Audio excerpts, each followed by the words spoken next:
Keep your eyes on the skies. Drones are everywhere. We're going to be discussing drones and a whole lot more today on The Undercurrent.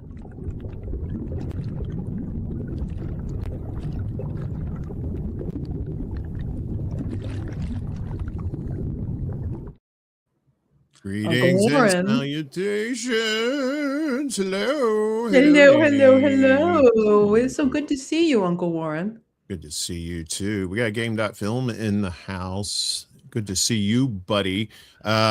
He was up here in Chicago a couple of weeks ago. I'm so jealous. His lady friend. He went to a couple of Cubs games. Good. While he was here. He's a big Cubs fan. I know people like that are like so far geographically away from the team that they love, right? Because a buddy of mine, a big New York Yankees fan, down in Mississippi, never been to a game, never. And so he finally came to visit me when I was living in New York. This is about 10 years ago, I guess. And we go to Yankee Stadium, right? The new Yankee Stadium. His wife got him tickets. They're nosebleed, but whatever. You're there. That's all that matters. And you go up there, and we're watching the game, and it's his favorite team. It's the first time he's ever seen them in New York, and they get the hell beat out of him 10-1 by Tampa Bay. But at least he got to see it. And but like my friend Game.film, he was a big Cubs fan. He always has been, I guess. And so he got the humid day of baseball, and then he got the oh crap, where'd this cold come from day of baseball when that big front came through. It was pretty wild, but it was good to see him. And I wish I could have been there. Would have loved to have met him and his lady friend. We could all hung out. Hey, Willie Bragg. All right. Always good to see Willie Bragg in the house. Did I tell you, Uncle Warren, about going to the farm team out here to see one of their games, minor league? Game. Oh no!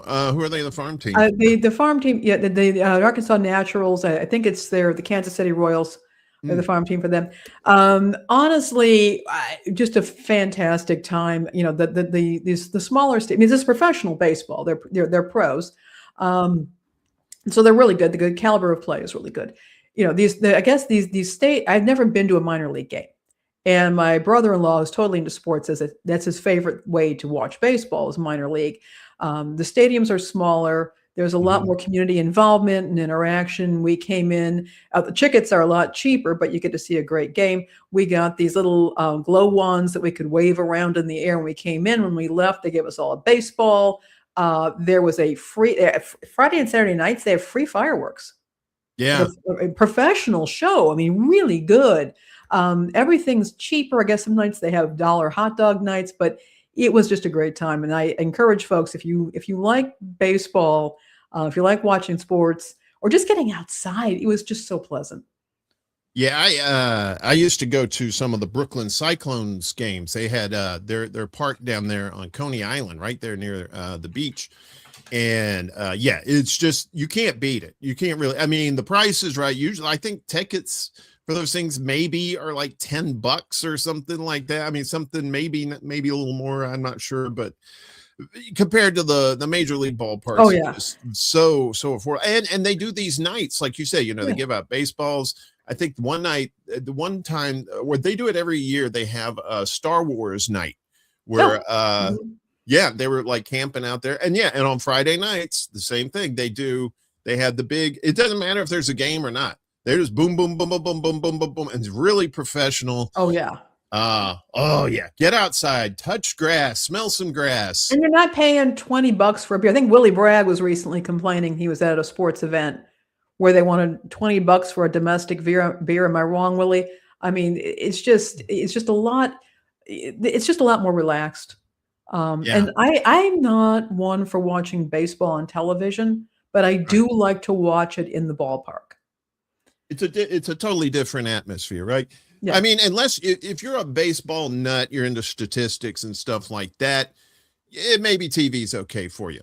But if you want to actually experience it, you want to go to the ballpark. The sounds, the crowd, the smells of popcorn and stuff cooking and stuff like that. And then you got You got silly stuff going on the field between innings and stuff. It's very, it's like, it seems very family oriented kind of fun. Whereas you go to the Major League Baseball parks and there's all this glitz and all this, it's too huge, and you get up in the stands, you can't see anything. It's crazy. So. And they had these kids, they brought in kids groups, school groups, and some groups that came out to, to sing for us. They had, like, if somebody had a birthday, they had on the back, and the scoreboard in the back, they would wish people happy birthday. It was cool. My recommendation is, folks, be civically minded and get out there to your local minor league games. It was awesome. Yeah. And go see concerts at local venues too. Don't go to these big, and they're giant not charging you stadiums. $20 for a beer. Exactly. 20 bucks for a beer. Did you put a couple of shots of vodka in there? Then maybe we might have something to talk about. But otherwise, I'm not paying $20 for beer. That's crazy. For $20, you could get like a case of beer. I mean, come on. It's anyway. Speaking of baseball, big name in baseball, and of course, networks, CNN, Ted Turner, no longer with us. R.I.P. King, as the kids say. Brash CNN founder Ted. I was almost called him Tina Turner. Almost calling him Tina Turner. Those two T's. No, is Tina Turner still alive? I think she just died. No, she died recently, fairly recently. Yeah, fairly. Okay, so the Turners are no more. Yeah, at least those two. Ted Turner, the bullish founder of CNN and a suite of other cable channels, not to mention a Bison Steakhouse. That's what I knew him for. I didn't know about CNN or the baseball thing. No, I'm kidding. A nonprofit designed to prevent the proliferation of nuclear weapons and an international sports competition. Died today at the age of 87. He had announced just before his 80th birthday that he had Lewy body dementia, a degenerative disease that causes dementia and muscle failure. Turner never seemed at a loss for brass or chutzpah. That's for sure. Yeah, he let it all hang out. Let's see if I can do it in his voice. If Alexander the Great could conquer the known world, why couldn't I start CNN? Turner once told Oprah Winfrey. I think that's what he sounded like. He was very like, rah, he was almost like a J. Jonah Jameson kind of thing. He launched the cable news network, CNN, the nation's first continuous all news television station, on June 1st, 1980, at a converted Jewish country club in Atlanta. The network broadcast news 24/7 from that point on, and indeed built a global array of bureaus. Former CNN chief news executive Eaton Jordan said Turner took inspiration from 24-hour radio stations that relayed news headlines and endless sports highlights on ESPN. Turner remained baffled why the broadcast giants, ABC, NBC, and CBS, hadn't launched cable stations. To him, it was just the most logical thing in the world, and he couldn't understand why nobody else was doing it, Jordan said. So he was going to do it. I guess he's going to do it to himself. So 16 years later, NBC, in partnership with Microsoft and Fox, would launch sibling cable news channels. Each ultimately found success by embracing strong, though opposing points of view, to say the least. Broadcast networks subsequently sought to replicate the original cable ethos with stripped-down streaming services. Turner, a colorful figure with a southern drawl and rail-thin mustache. Yeah, I remember that little pencil-thin mustache thing. Had pronounced views himself often, though not exclusively of a liberal bent. But he wanted his station to reflect the news, not ideology. Well, so much for that. He thought human understanding across borders would benefit from reporting on stories and people around the world. He was a visionary, a trailblazer, a rabble-rouser, a do-gooder, but not a ne'er-do-well. He was not a ne'er-do-well. And he thought there would be a market for it, Jordan said. Turner often carried a mischievous twinkle in his eye, and his values had been incubated in an earlier era. Jordan... he colorized the movies. Yeah, that was prime. People got very angry. Yeah, that was. Woody Allen actually spoke out against it. Yeah, just and then people started screwing with movies. Star Wars. George Lucas started screwing around with the first 3 movies and stuff, adding new. Yeah, it's just if it ain't broke, leave it. Fix it. Yeah. Just leave it alone. Leave it. Yeah, Jordan joined CNN in 1982 while he was still in college, working overnights as a desk assistant during his first few years. Back then, Turner often slept in a pull-down Murphy bed. Oh, I love Murphy beds. That is just the best. I'd just be afraid everything could get cluttered, and then I couldn't open the bed again. I'm like, damn it, I got to clean up. He slept in the Murphy bed in his office above the newsroom. He would come down to the newsroom to grab coffee, Jordan recalls, but did not usually interact with the staff. First time they met, Jordan says, was because Turner had a guest. It was Raquel Welch. Yeah, that old dog. Woo! They were not Raquel Welch, but Ted Turner. They were both in bathrobes, and Ted was so proud of himself for having such good company that he introduced himself and Raquel Welch to everyone in the newsroom at 4:00 in the morning. Can you imagine sitting in a newsroom? You're like, I gotta get this started. You look up, holy shit, it's Raquel Welch in a bathrobe. Yeah, in a bathrobe. Yeah, exactly. Like, I gotta quit drinking on the job or drink more. We gotta fix this. These hallucinations. CNN has been a mainstay of television journalism for so long. It's hard to remember that it was often underestimated in its infancy. In the 80s, many people didn't understand what the fuss was about. Longtime broadcast journalist Joy Chen recalls. Many people didn't even have cable yet. I didn't have cable growing up. I ain't either. We lived out in the country. Said Chen, who joined CNN as an international anchor in 91. In those early years, CNN was just considered chicken noodle news, and Ted Turner was at first just considered a dilettante. Ooh, fancy. Where's the fancy? I gotta add that fancy music in here because you fancy. You fancy. I'm very fancy. Yeah, that's one of your words. CNN became a training ground for journalists who would be hired by better paying outlets. It's like, come work here so you can go work somewhere else. Chen left CNN in 2001, later working at CBS and Al Jazeera. Look, we were young and at times very shoddy, but we were the only game in town and we did some extraordinary things, Jordan says. Over time, whenever news was happening, CNN was there. CNN broadcasted live when catastrophe struck the Space Shuttle Challenger and its crew in 1986. Yep, remember that? Remember watching that in school? Not traumatized at all. In 91, CNN experienced a defining moment, effectively owning television coverage of the first U.S.-led war against Iraq. I remember that. It was the only U.S. network able to broadcast live from Baghdad as bright flashes from bombs lit the sky. Anchor Bernard Shaw. Yeah, I remember Bernard Shaw. And Pulitzer Prize-winning war correspondent Peter Arnett. Wow, them some old names. Were among those CNN journalists who projected calm under fire. Chen recalls Turner never intended for his journalists to become famous, and she contends he underpaid his staff. You're not famous. You ain't getting no money. Like, thanks, Ted.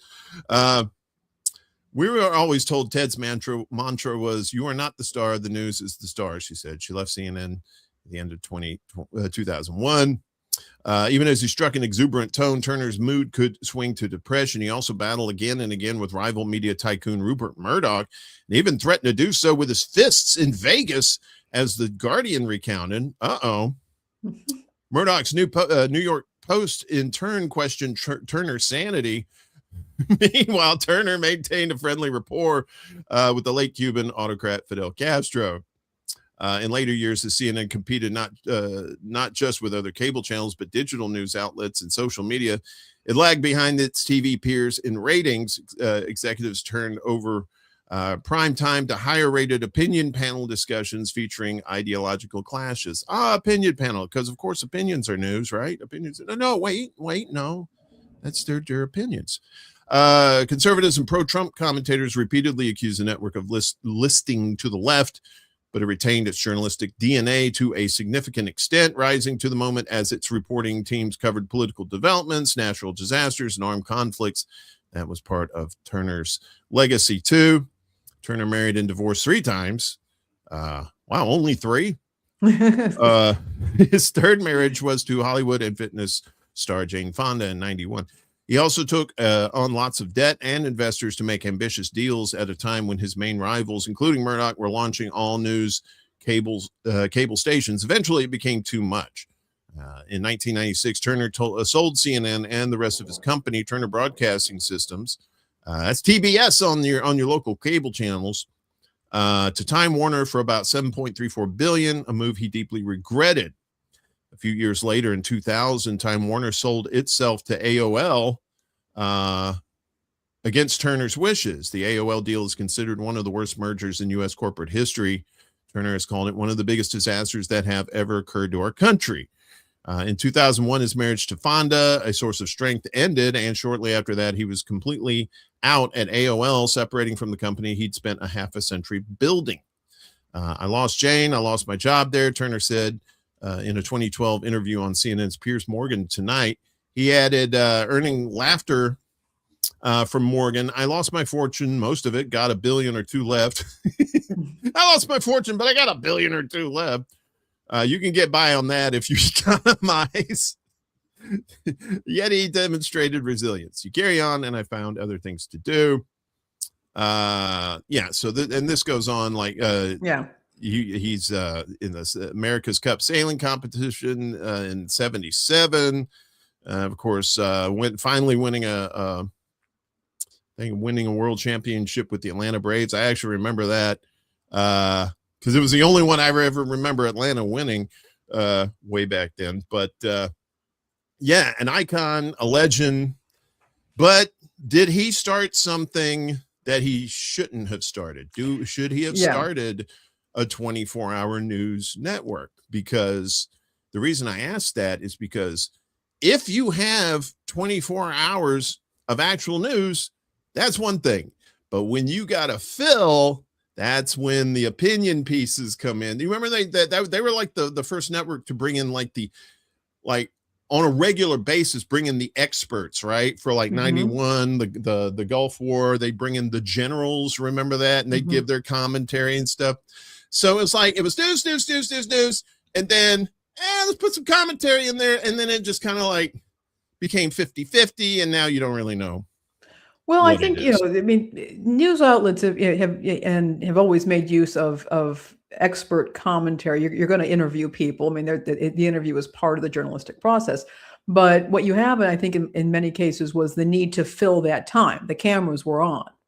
And it's not like radio where you can put music on, or radio where you could have a talk show host. You have a news talk station where people have callers calling in. That's not the way that TV was set up. And so you have to fill that space. And we see it now online, because now online is now the 24/7, and you have these so-called news outlets, media outlets that are just manufacturing or recycling stuff. Also, it leads to shoddy work, which was admitted in that piece by one of his people, that the work was often shoddy because you've got to fill it. Okay, where is it? It's not great work.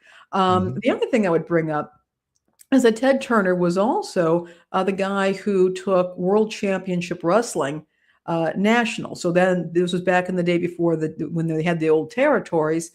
Vince McMahon was kind of pushing that thing because his shows were on a superstation. Ted Turner's station was he had some superstations.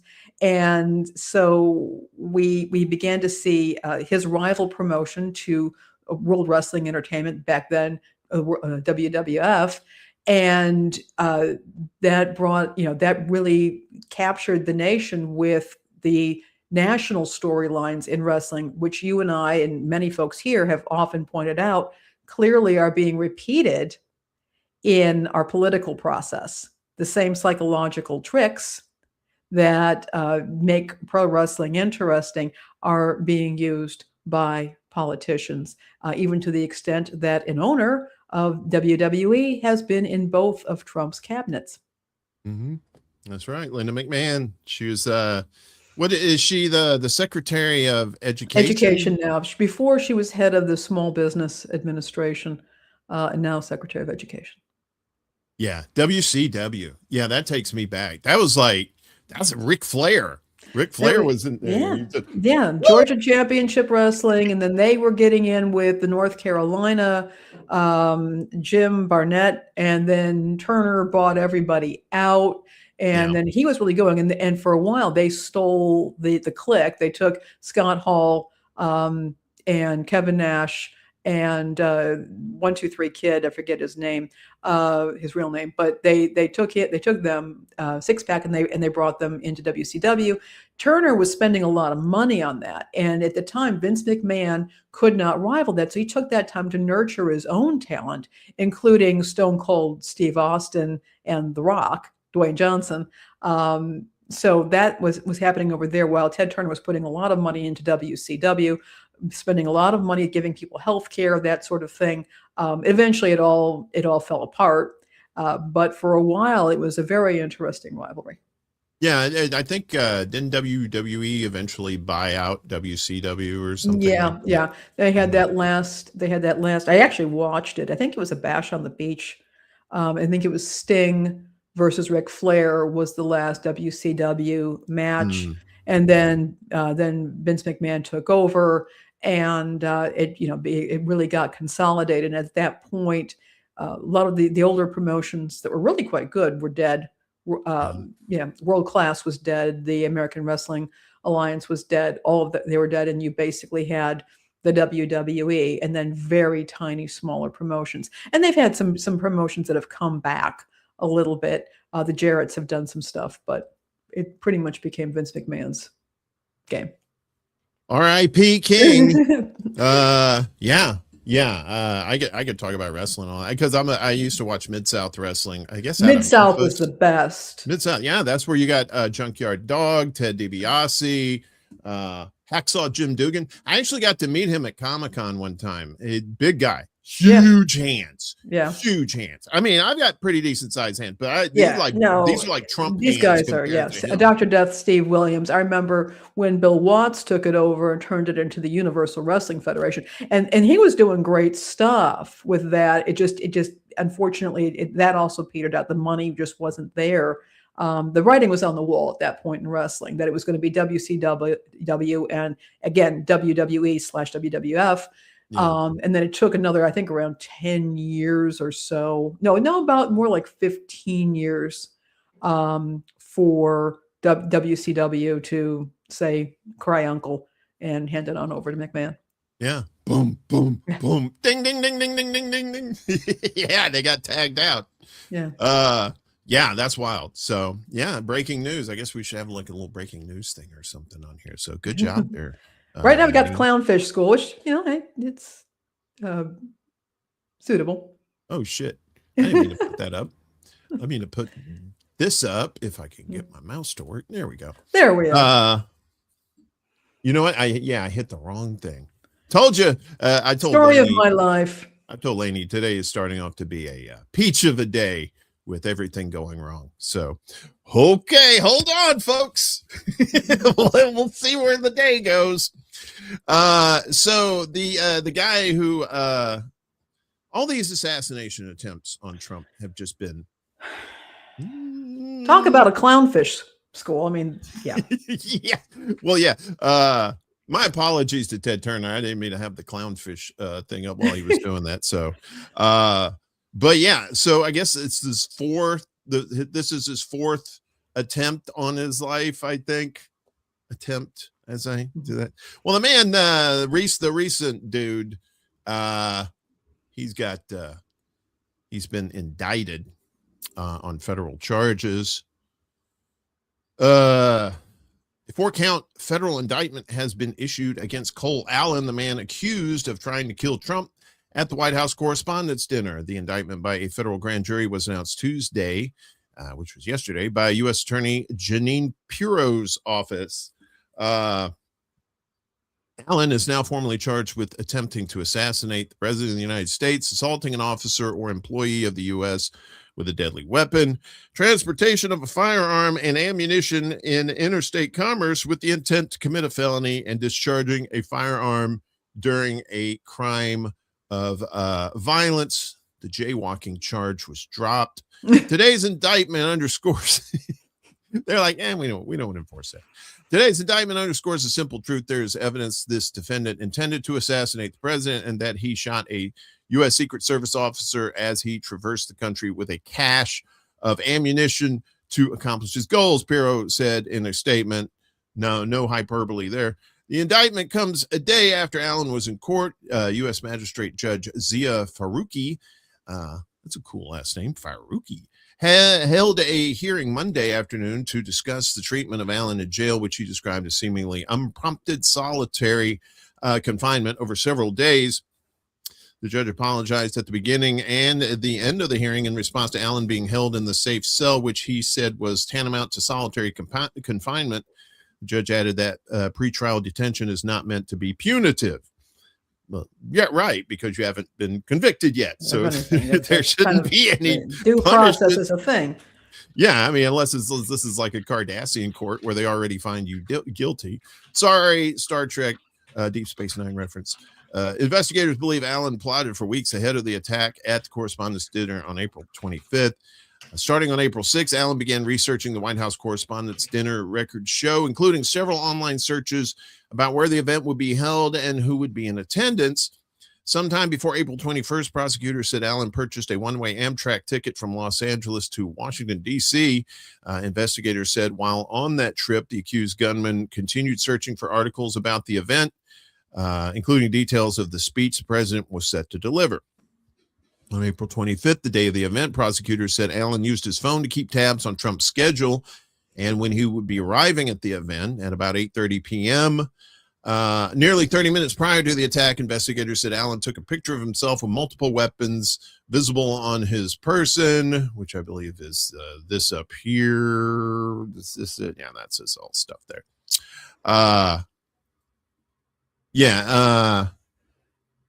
So he went to the terrace level of the hotel and discarded a long jacket that had been covering his shotgun. Documents show he then sprinted through a security checkpoint. Yeah, I remember that video. That which is AI, by the way. We'll talk about that in a second. Please. Blowing past a metal detector and multiple Secret Service agents. Investigators said Allen fired one shot from his shotgun and an agent returned fire, shooting off 5 rounds. Allen was not hit by the gunfire, but fell and was subdued by multiple agents, according to the document. One agent was hit, but was wearing a bulletproof vest and is expected to be okay. His next court appearance is going to be May 11th. So, yeah, so here we are. So that was like the details of the actual event. So he's been indicted. I just don't believe it. I just don't. You know, the first one I was like, oh. The second one I was like, The third one I was like, what? And then this one I'm like, I don't know. So the video I'm talking about, I should have pulled it up. But there's video of him. It's like from a security camera in a corner. You can see him running down the hall past the metal detector and all that. When he's at the end of the hall, though, it looks like he's holding up a piece of paper, right?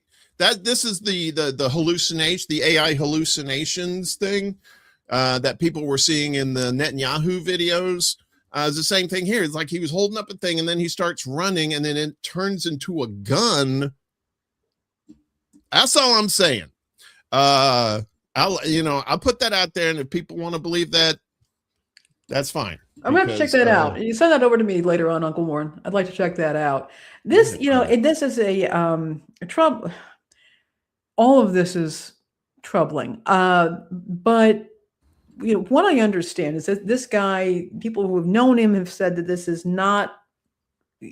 He's something radicalized him at some point.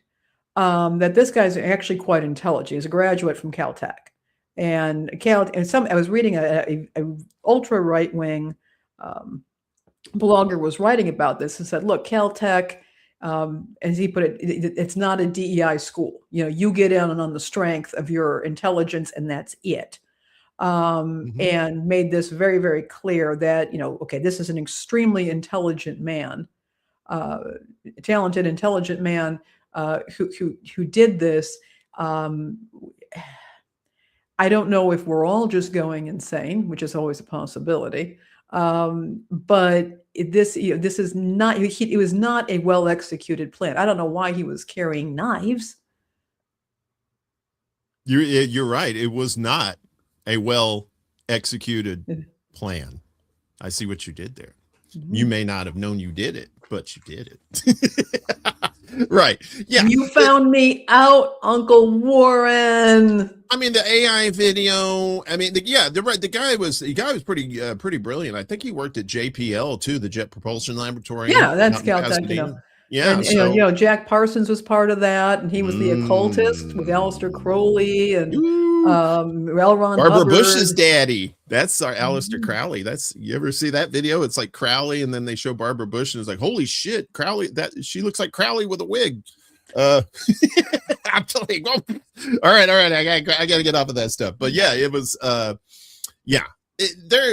when it comes to Trump and these assassination attempts, of course, you always have to take it with a grain of salt, because with Reagan, when Reagan was the last one to get a pop at him, and he got shot in the chest. I remember it. Oh, I remember it. Yeah, I remember it very clearly. Yeah. And I remember Dan Rather swearing on air, damn it, let's get it right. Because they were reporting that he was dead and then he wasn't. And Dan Rather swore on the air. And that was something back then. Yeah. Yeah. You were dropping F-bombs back. You didn't say damn on the air. You barely said damn on like regular like TV shows and stuff. You barely said damn in real life. Yeah. I mean, what we've come to in our daily discourse, whether media or in person, has changed completely. And this is a history lesson for you youngsters out there. But when Dan Rather said damn on the air, I nearly fell off the sofa. Yeah, my dad was just like, whoa. This is what TV's turning into, bunch of potty mouths. Like, yeah, I guess so, Dad. But yeah, I mean, because as a news anchor, you're not supposed to show emotion, right? You're not supposed to be like a Vulcan. We're another Star Trek reference too. Two in one show, bang. But I mean, at the same time, you're supposed to be this professional presenter. Yeah. But you're also human. And when you don't know if your country is in the balance or not, you tend to get a little emotional there. So I don't blame him for that. But he was also one of those like, hold the door, here comes Charlie. We got another thing, another news item here. Bar the door, and here comes Katie with a milk bucket, and he'd like say all this folksy shit. And you're like, what? Well, he was the correspondent, the man on the ground at the Kennedy assassination. Yeah. And he was reporting to Walter Cronkite, who was, of course, the anchor. And what you did see Walter Cronkite do during that hour, it was like an hour and 5 minutes, the broadcast, from the time that they were able to get him on air, which took a while because they had to warm up the cameras until it was confirmed. But you see him taking his glasses on and off. He's trying to hold it together. And he had to, he couldn't touch grass literally, but he could touch glass. You could touch glass, not grass. Yeah. And he was taking his glasses on and off, just trying to stay under control. So. And that was fairly early in his career too. And then 9/11, and he was on the air for that too. Yeah, he was one of the first people to say that looked like a controlled demolition, and they were like, Ixnay on the Control K demolition day. Anyway, we could talk more about that. We should probably just do a whole show about like old broadcasters and stuff like that. That would be a fun series. We can pull them up. Maybe do it on a Friday or a Saturday night. Not too late. Folks can pull out some popcorn, and we can just kind of go through them and talk about them. Yeah. So Trump is digging deep into his bag of tricks as he's suing Denver over its 1989 assault weapons ban. He's like picking things out of a hat going, okay, Denver's assault weapons ban. Let's go after that. Trump administration sued Denver and its police department yesterday, seeking to strike down an assault weapons ban that's been in place for Colorado's largest city since 1989. You can go away. We know Ted's dead. You don't have to keep telling us. Stop reminding us. It still hurts. The lawsuit came a day after city officials publicly rejected calls by the Department of Justice to repeal the longstanding local ordinance that makes it a crime to possess assault weapons.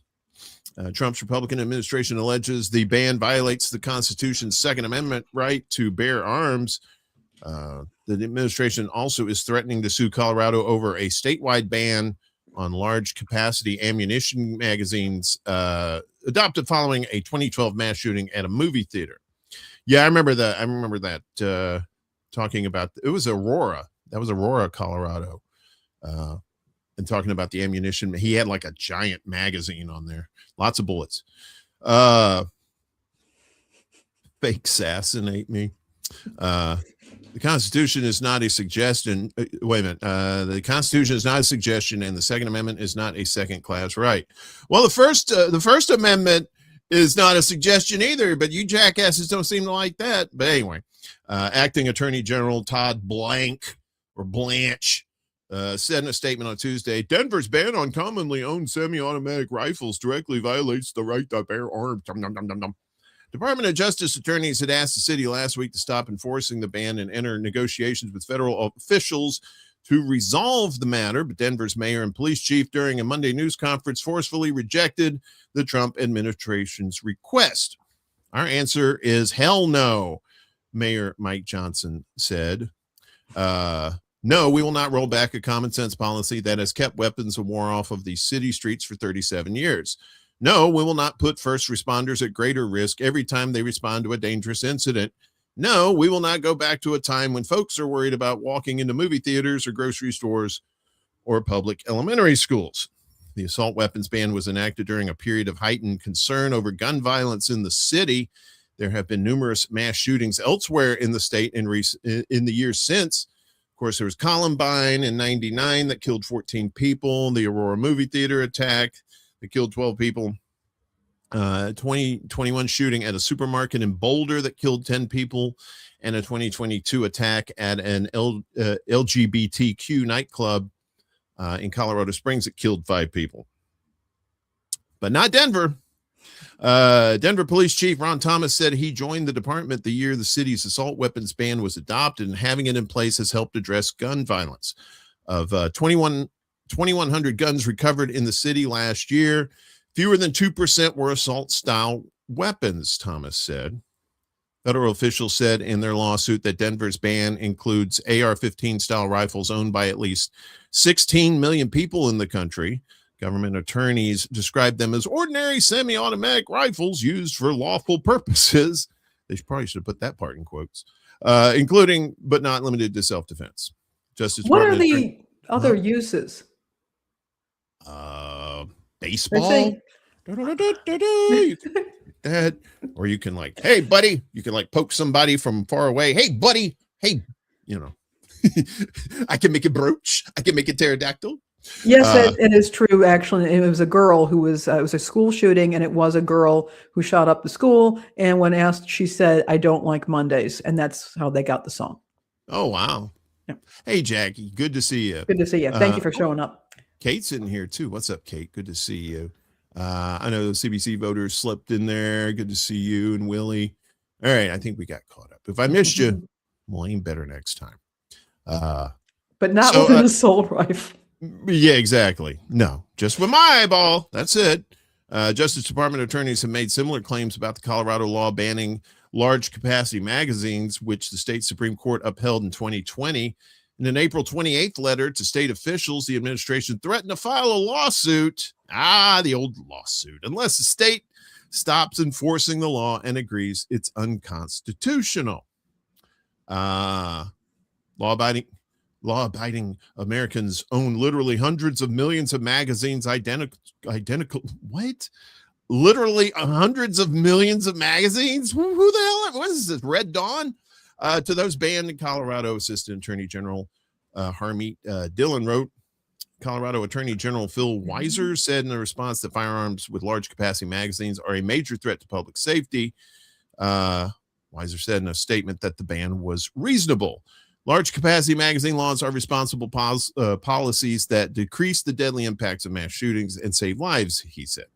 So this is probably going to be one of those things that's going to end up, almost pressed the wrong button there, end up in the Supreme Court, right? Mm-hmm. So this is and I'm pretty sure this is where Trump wants this thing to go. I'm guessing it's not like, he's playing 5D chess or anything here, but him suing Denver is going to put it in the court. They'll lose, and then they'll appeal, and then they'll appeal, and then they'll finally get it to the Supreme Court, and then we're going to get our big Roe v. Wade assault weapons ban edition, right? Mm-hmm. Do you think that's what's going to happen?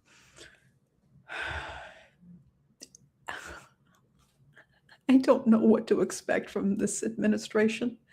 I am continuously fascinated by the flip-flop between what was previously states' rights versus federal, the federal government's rights of the federal government, and the way this is flip-flopped.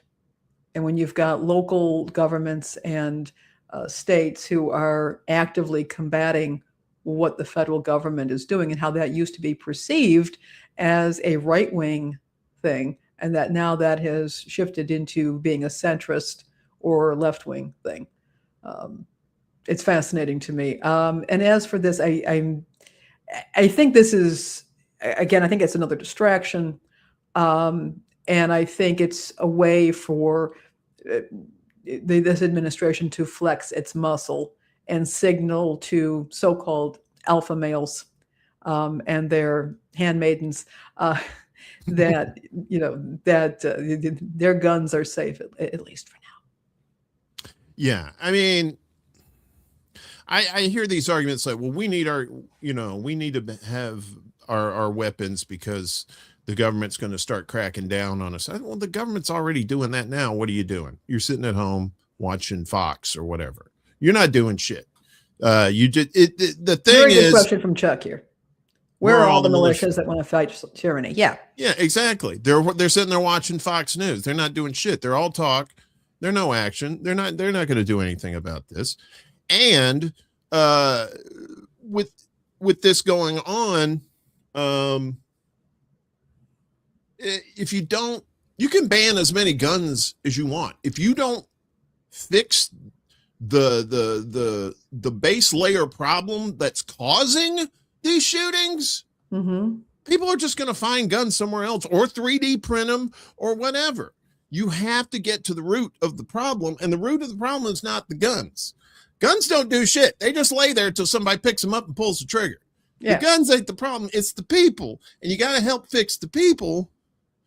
If we had free mental health care in this country, maybe that people actually had some trust in their government. Everybody, suddenly there was howls of indignation that Alex Preddy had brought a gun, a legally owned firearm, which he had every right to have, to a protest. Why might a registered nurse who was considered to be an exemplar of his profession by everybody who knew him, why would he feel a need to do that? Well, maybe because there was a bunch of jackbooted thugs showing up. Yeah. But the howls of the supporters of those jackbooted thugs, well, why did he have a gun? We could ask, that's a good question. Why might he have a gun? Yeah. Maybe he wanted to resist tyranny? Yeah, right. Yeah, that's why I say they're all talk. Because when somebody actually has a weapon and they get busted, they get murdered basically, and they've done nothing wrong, that's when they're like, zip, I'm not saying a damn thing about this. Yeah, and exactly, didn't Marcus from the political matrix say that the arms that civilians have won't make any difference to fight against tyrannical governments because they have drones? He may very well have said that, and we're going to be talking about that a little later in this show. Also, folks, if you have not been over to Marcus's channel, yesterday he did a fantastic short stream about Banksy's latest artwork, what may be Banksy's latest artwork. And he kind of went over some of Banksy's artwork in that show. It was real pleasure to actually hear Marcus talking about art and its meaning in activism. And it's worth checking out. Get on over to the Political Matrix and check that out. I strongly urge you to do so. Yes, please do. He's a friend of the show, obviously, Good person. and a good person. And he puts him and Teal on Sunday evenings when it's not football season, Saturdays when it is. But they always put on a good show, and their chat is top notch too, as well. Well, we talked about having free mental health care. How about just regular health care, right? Why does it have to be such was it who's the guy that was rolling the boulder up the hill and it kept falling back? Is it Sisyphus? Was that the guy? It seems like it's one of those things. We roll the boulder up the hill and then it falls back down on us when we're trying to get just health care. Not color TVs, not Lamborghinis, not like PlayStation assault 5. weapons. Not assault weapons, health care, right? 900 health facilities shutting down or at risk of collapse as GOP cuts ripple across the country. So an advocacy group tracking the impacts of the unprecedented Medicaid cuts that congressional Republicans and Trump enacted last year said Monday that at least 900 hospitals, nursing homes, and other healthcare facilities are now shutting down or at risk of closure, a disaster for low-income Americans who lack easy access to care. This has been happening out in the rural areas too. Rural hospitals been closing for decades. Protect Our Care's Hospital Crisis Watch project has identified healthcare centers that have closed or at risk of closing, cutting services and shutting down wards as they grapple with the impacts of the GOP's 2025 budget law, which included over $1 trillion in total healthcare cuts over the next decade. Yeah, we don't need the cuts. We need the funding. More than $900 billion of the cuts will come from Medicaid, which pays hospitals and other providers for services delivered to low-income patients. Hospital Crisis Watch has now reached 900 pins, 900 communities where access to care is evaporating as Republicans' healthcare cuts ripple across the country, said Brad Woodhouse, president of Protect Our Care. Providers are stretched thin, doing everything they can as resources disappear, and the system buckles under the pressure of Republicans cutting more than $1 trillion from healthcare to fund tax breaks for billionaires and big corporations. Families are driving further for care. Parents are scrambling to find services for their kids, and seniors are being left without the support they need. He continued, care is getting harder to access, in too many places disappearing entirely, and communities are left to deal with the consequences. That's right. It's always the people that get run over like that.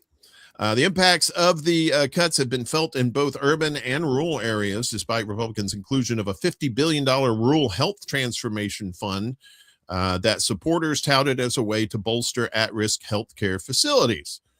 Yeah, they don't seem to be working.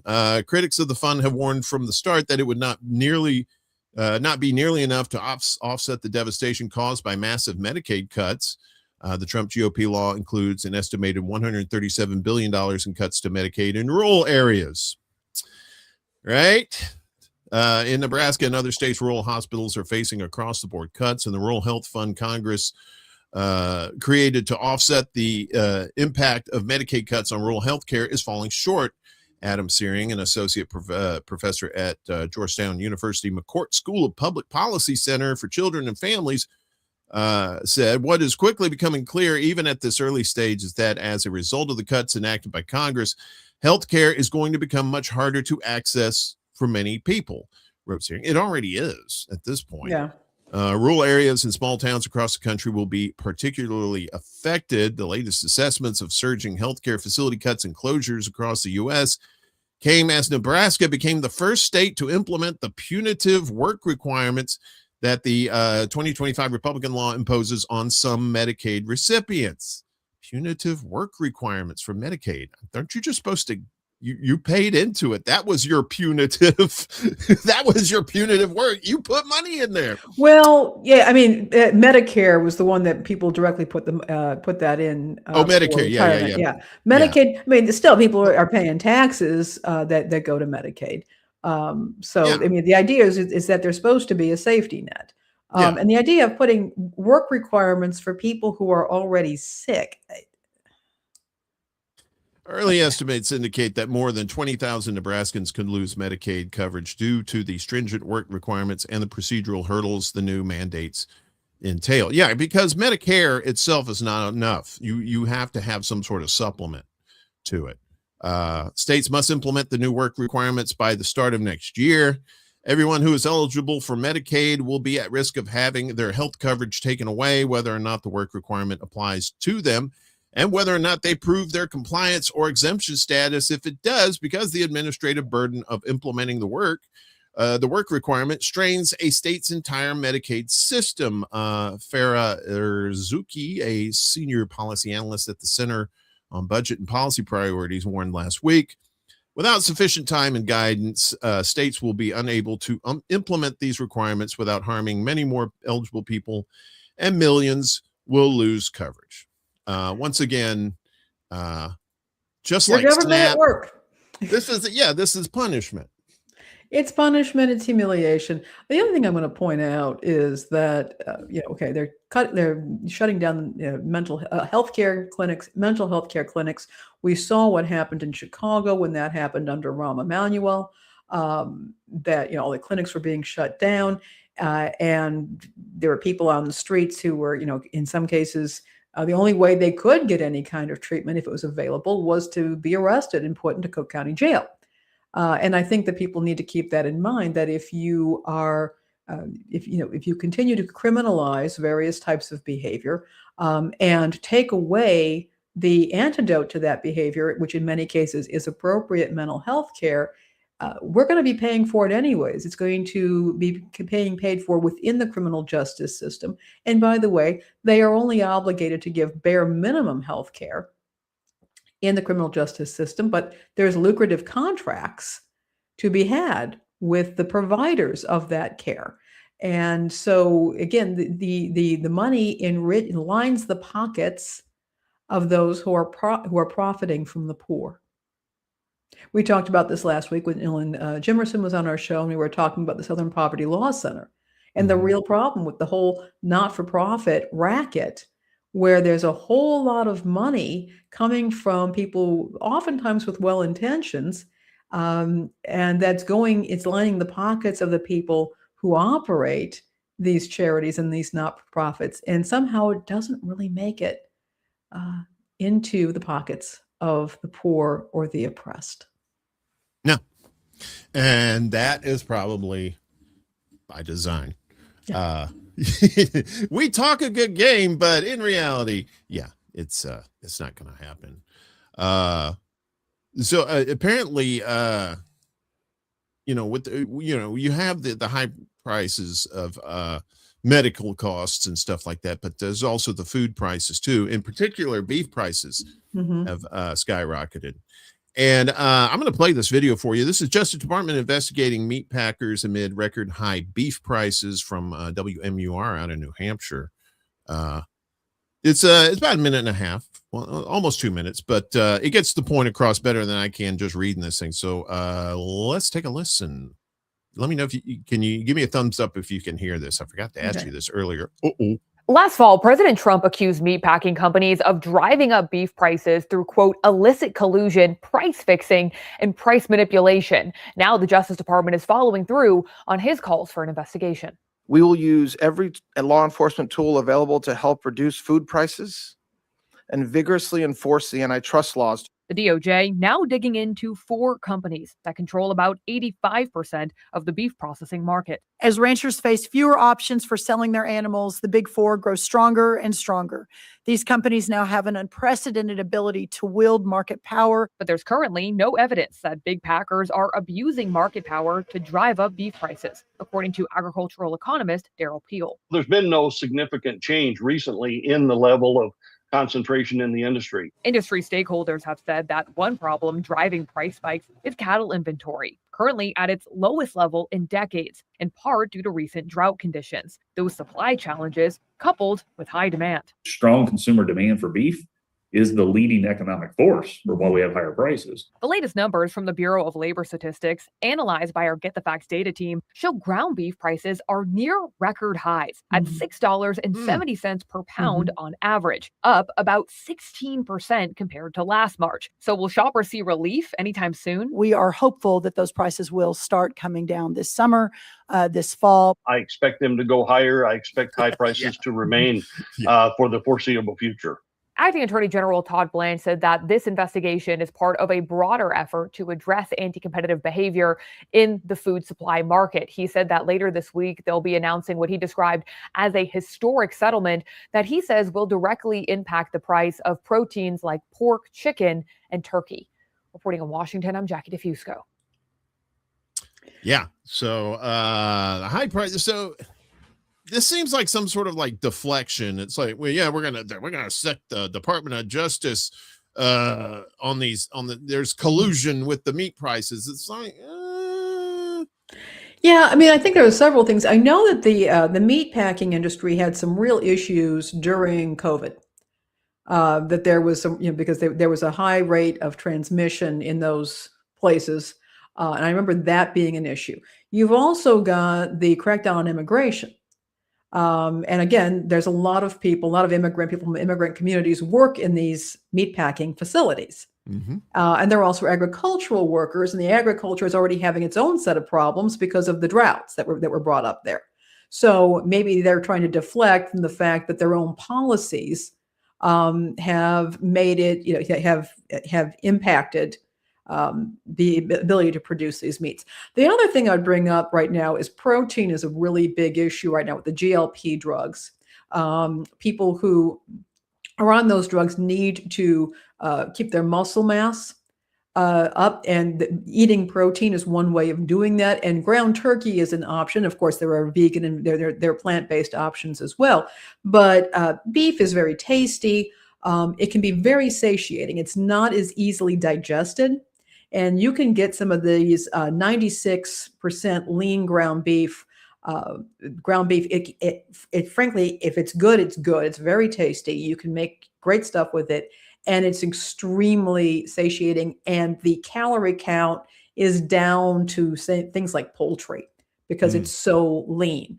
So there's going to be, I think that there's some market factors there as well. But I think, again, the drought conditions, as well as what might have been, is the loss of workers. I would be wanting to look at that loss of workers when it comes to deciding who's to blame for these high prices. But yeah, I mean, you go into any store these days, first of all, groceries are just out of control. The pricing there. I've become the expert at identifying stuff that's off, getting ready to go off, or it's clearance. I look for those yellow labels that tell me that this is being priced to go out the door, because that's where it is right now. I just find that whole story fascinating, in the fact that they don't really care about antitrust laws when it comes to like media or anything like that. But when it comes to meat packers, oh, wait, we got to get on those antitrust, which leads me to believe there's something underneath that is not being talked about. Like you said, the lack of workers because of ice raids. They mentioned in the video that there's been droughts too. And it's like, why aren't you taking these factors into consideration? The ice thing, they're definitely not going to say, oh, that's a factor, because they're the ones doing it. Yeah. They're the ones that's causing the problems with lack of workers and stuff, like not just in meat packing, like in farming and stuff like that too. So it's like, where did all the workers go? Yeah, well, your government chased them away. That's and you voted for them. Good job, guy. Because a lot of those farmers are like Republican, and careful what you wish for when it comes to that kind of stuff. Speaking of careful what you wish for, careful when you want technology, technology can be great. We can help us in our lives and stuff like that. But the technology today is very scary indeed, especially flying above our heads. So let's get to the catch of the day, Lainey. Let's talk about the drones, and more drones. I think this is not normally my wheelhouse, but every once in a while I get a bee in my bonnet and they go bzzz, kind of like drones do. And I've been hearing more about them lately. And I wanted to just take a quick look and see how a technology that I think a lot of us don't pay a lot of attention to is impacting our day-to-day lives. And we're going to look at several different places here with that. The most obvious, of course, being the current Iran war. And the fact that we've said that Iran may not be capable of meeting military might of its attackers, but it can sure make things painful. And one of the fascinating things here is that they have this very effective Shahad drone that costs $35,000 to $50,000 up against, say, what was it? Something like a 2 million Patriot missile. Yeah. And very simply, this is a form of economic warfare, in addition to being very effective in many cases, but it's turning into a means of economic warfare. Somebody once, I heard recently, pointed out that the first American Civil War was not so much just won on the battlefield as it was by sheer economics. Lincoln found Sherman, who was willing to go through and wage economic warfare on the South. He starved them. He destroyed their wealth. He destroyed their economy. He starved them out, and there it is.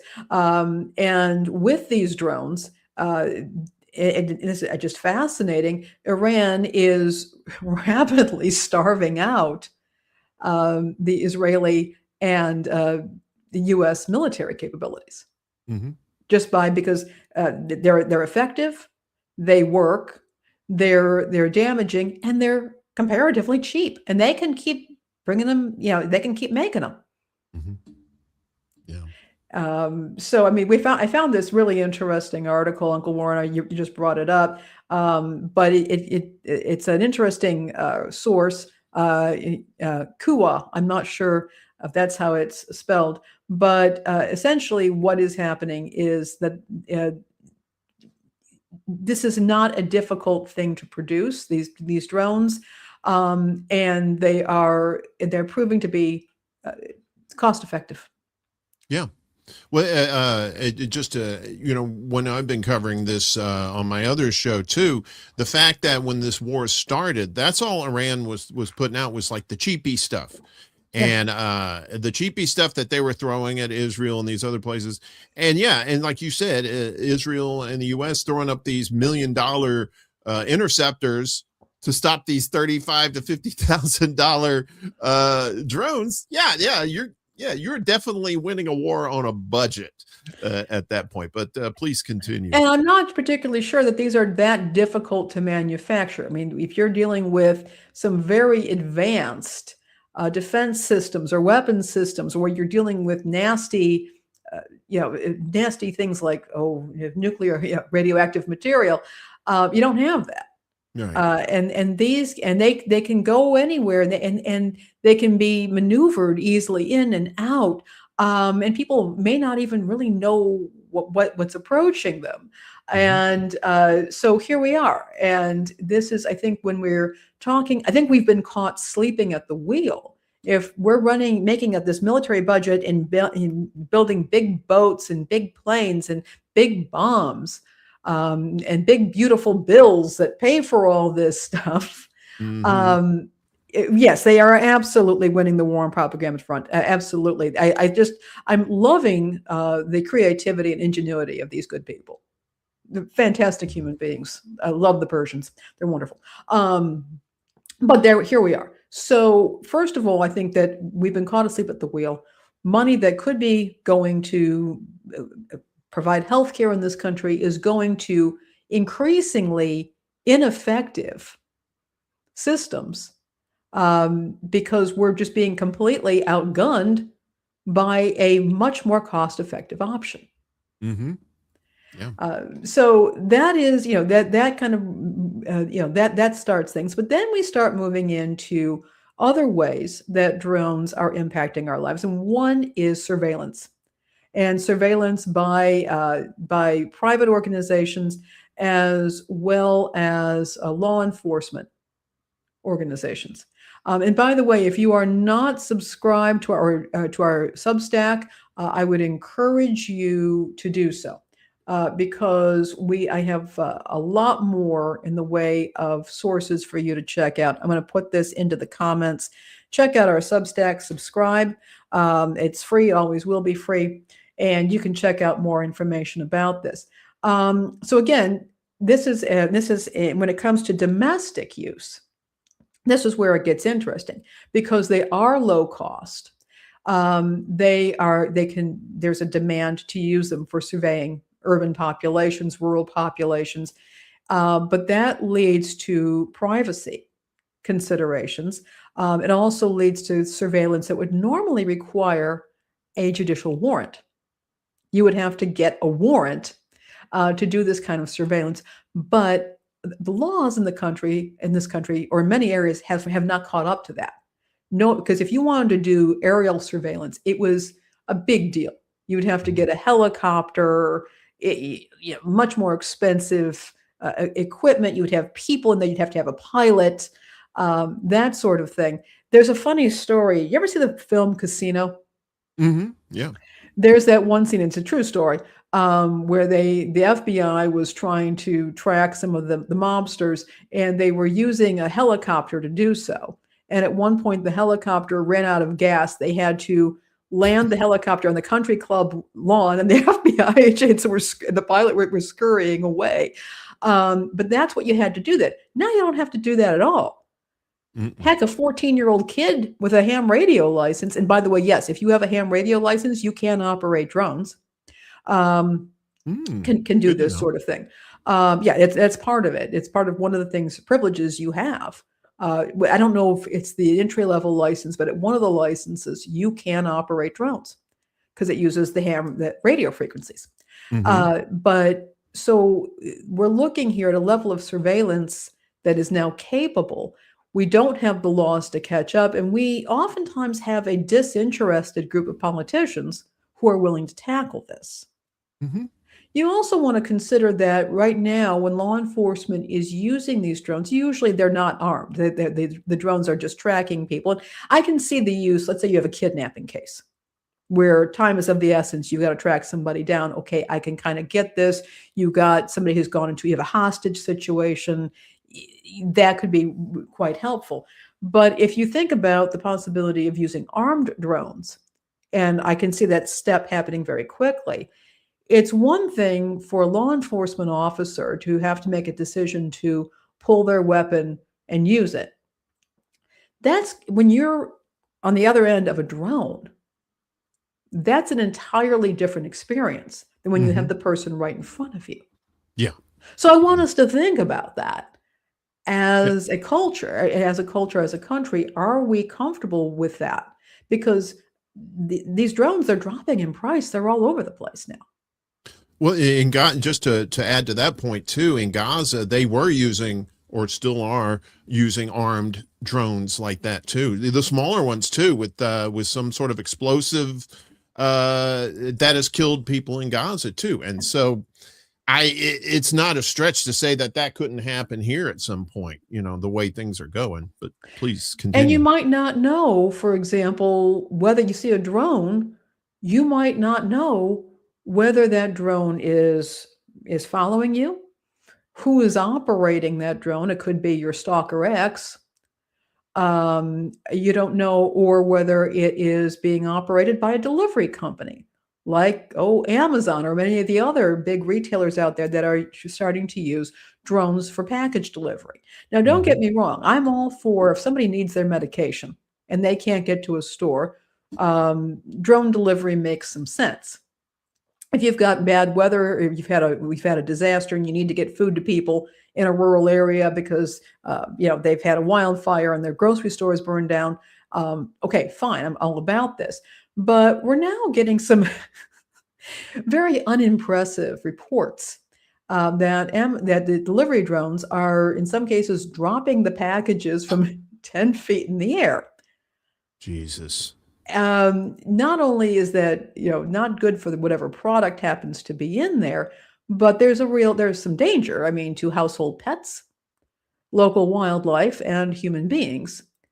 It's typical Amazon or typical any major retailer.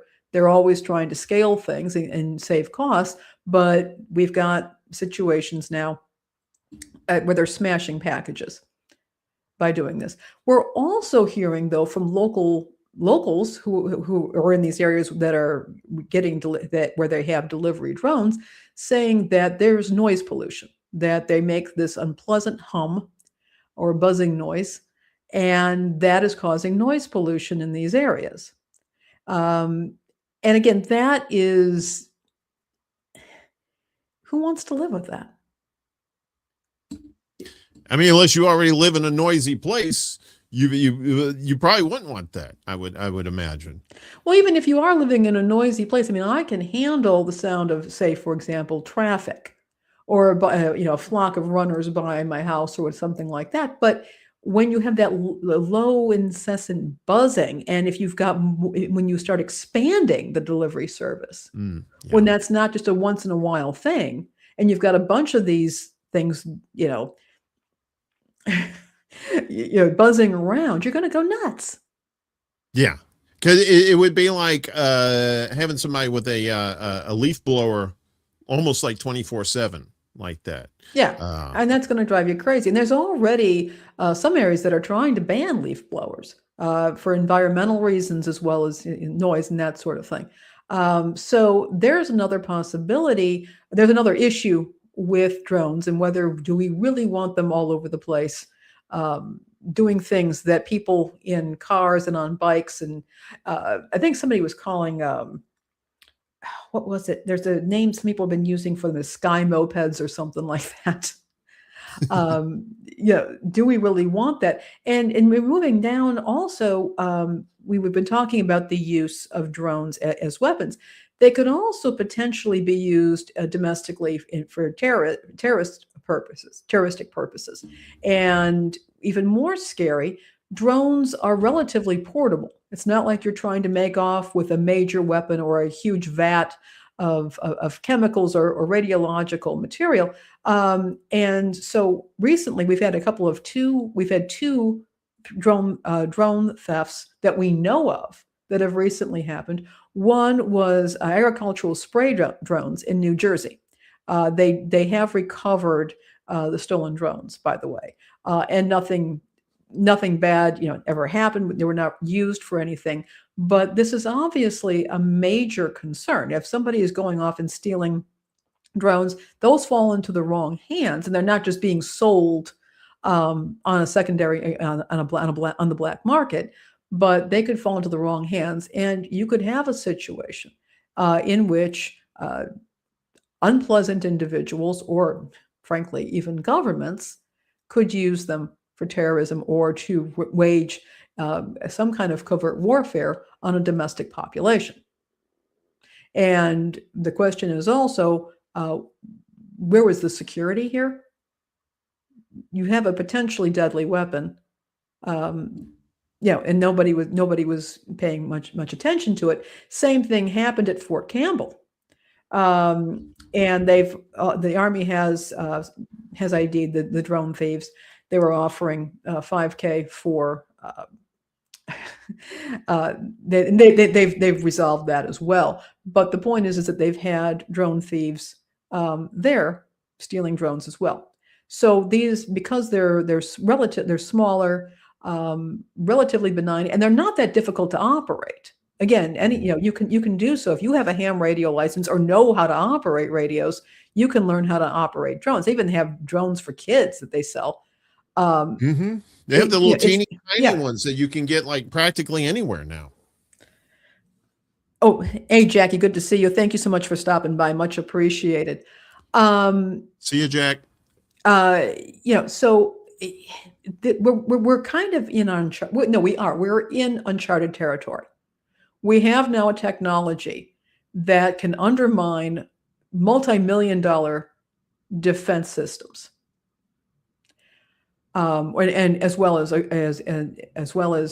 weapons of war. we have this system that can be used by private industry in ways that may disrupt communities, that could be used by terroristic groups and get very easily used and obtained and manipulated by terrorist groups and, again, governments with ill intent. Are we ready for this? And because we can't even get the legislation to make reasonable restrictions. We are now in an area where a law enforcement agency or a government agency could use something for surveillance that would ordinarily require a warrant, but because there's no law about it, they can't. That cannot necessarily be used as a defense for somebody who's being targeted by the surveillance. Yeah. Well, it's like you said, you could have the creepy ex who's stalking you. It could be local businesses doing surveillance on people. Maybe it could be benign, just doing data research to help improve their stuff, but it's still surveillance. And you don't know if they're using stuff and they're using something that they got a chip in there or something that's transmitting the information for use for data. What's happening with that data? Mm-hmm. Who's getting that data? How is that being used? Did the people that you're surveilling, did they intend for that to be the case? Remember when they started with Google Streets, Street View, and that people were saying, you've got people, you've got their cars, their license plate numbers, street addresses. People can just see them from the street. Maybe this is not a great idea. And Google did clean it up a bit, but it took a while. Yeah. Yeah. That's a lot to go through and blur out license plates and people's faces too, because there were people on there too. You and I were talking before the show about the Amazon thing dropping the packages 10 feet or whatever, and I kind of came up with like, well, maybe it's because people are stealing those drones, so if it's 10 feet up in the air, that's why they're dropping. But that's not an excuse for that either, because it isn't. If you really want the drone, you could get it from 10 feet above your head. Yeah. And yeah, if you really want it. Yeah. But it does raise something. If these drones were being stolen, again, now you've got this drone in somebody else's hands. They go in there, do what they need to jailbreak it. And they could be used for harassment. Think about the potential for harassment. Yeah. That somebody might have. And they say, well, I have to be, 20 feet away from this person. I can't get near this person, but can't help if my drone just happens to go down the street, right? Yeah. Yeah. And that's the thing. And as long as they're unregulated in that sort, in certain places they are, right? Like in New York City, you can't fly drones there because of 9/11. Yeah. They won't let you do that. But I'm pretty sure the police there have drones that they can use. It's just you can't use them. And the other thing is that they're running on these radio frequencies. Those radio frequencies can be jammed. And if ham radio operators are able to, they can be hacked, they can be jammed. And we've got 750,000, I believe, ham radio operators in this country. And we probably have a lot more people who aren't ham radio operators, but have the knowledge and the equipment to do that sort of thing. Think about the possibilities. And I'm not saying that they should be banned or anything like that. I'm saying this is what we've got. We are in uncharted territory. We might want to start thinking about it. We might want to start thinking period. Yeah, that could happen. Indeed. Well, let's think about the recurring tide today as we look at stories we've been covering and updating. Of course, Ice Baby, one of those stories, and deplorable. ICE hires firm accused of torture to track down undocumented children. Imagine that. This is becoming like some sort of like an evil villain in a children's book or something like this. All this, let's get the torture people to track down the kids. So ICE has awarded a contract to a private security company that has faced accusations of torture and enforced disappearance, to assist in tracking down undocumented immigrant children who arrived in the U.S. alone, a contracting document shows. ICE has stepped up its work so much in pursuing these minors in the U.S. that it has contracted out some of its mission to a third party to put, quote, boots on the ground and locate immigrant children previously released from the U.S. government custody. The agency characterizes the work of tracing immigrant children who reached the U.S. without authorization and were released into communities while they go through immigration court proceedings as safety and wellness checks. ICE says it wants to confirm the children's location, school enrollment, and overall wellness, including checking for signs of abuse or trafficking, according to the contracting document. But an internal ICE document reviewed by The Guardian last year shows ICE actually runs the operations with the aim of deporting the children or pursuing criminal cases against them. Criminal cases against children or their adult sponsors sheltering them legally in the U.S. A critic at the time called ICE's efforts backdoor family separation. Accusations that ICE is targeting and arresting children are false and an attempt to demonize law enforcement, a DHS toady said on Friday. Rather than separating families, ICE asks parents if they want to be removed with their children or if the child should be placed with someone safe, the parent designates. Bullshit.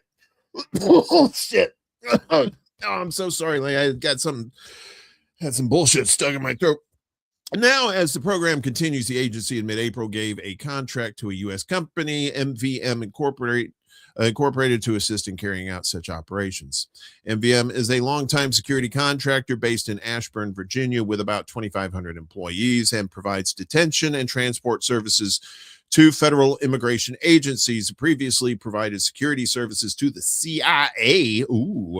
MVM did not respond to a detailed request for comment by the time of the publication because they didn't have their lies ready to go, I guess. In 2024, MVM was sued by 2 Guatemalan fathers and their respective children in California federal court for alleged torture, enforced disappearance, and cruel, inhuman, and degrading treatment, to which ICE replied, "You're a perfect partner." That's according to the lawsuit. They didn't say that part. For the role it played in the family separation policy at the border under the first Trump administration that prompted widespread uproar.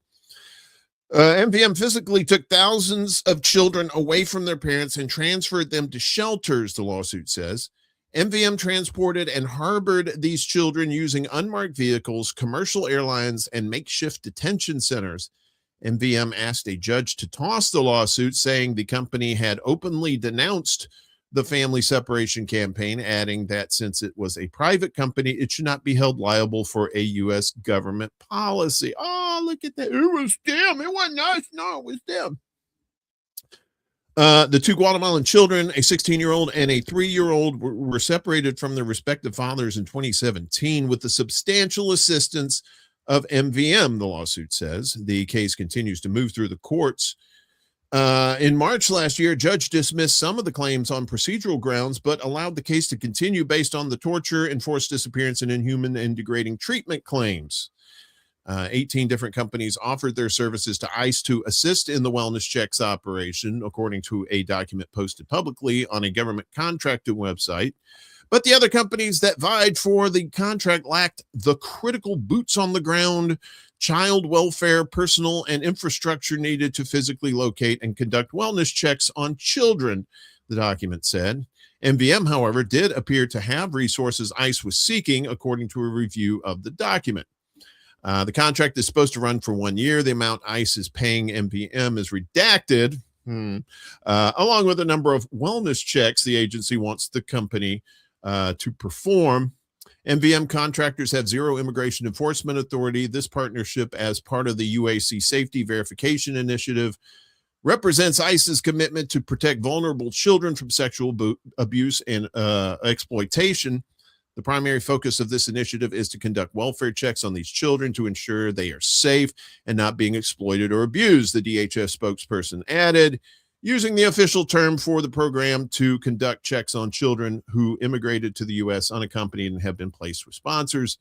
Last year, Trump administration began efforts to track down immigrant children who had entered the U.S. alone to request asylum or reunite with family members already in the U.S., Such children largely arrive at the U.S.-Mexico border and either turn themselves in or are apprehended by border officials. We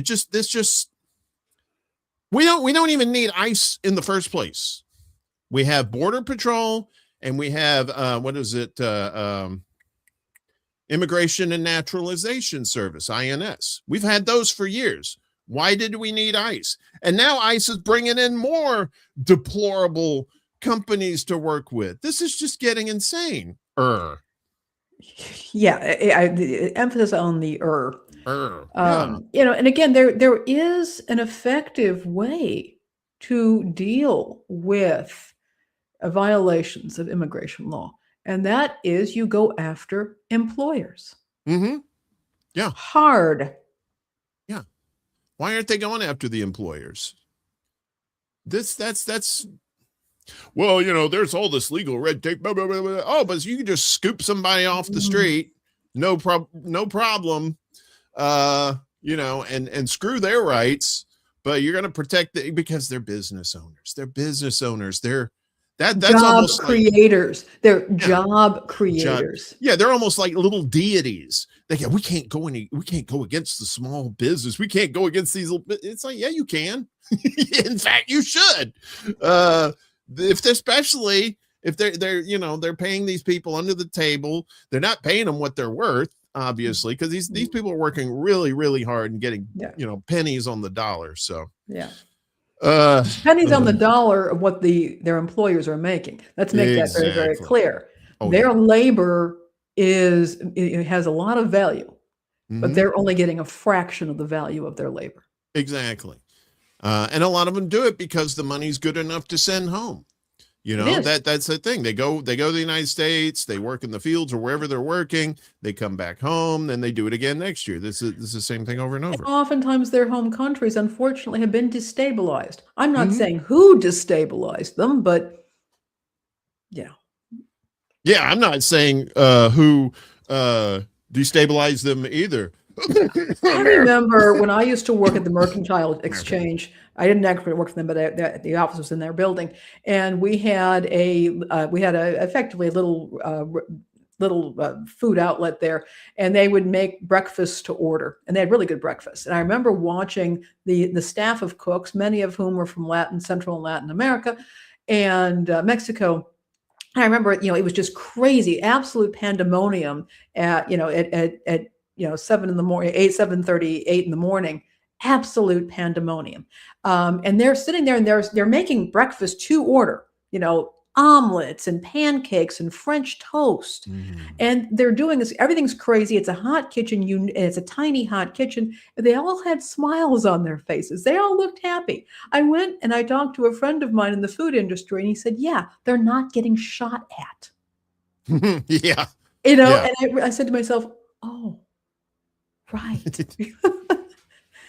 Yeah, we're very appreciative to be in the country that destabilized ours.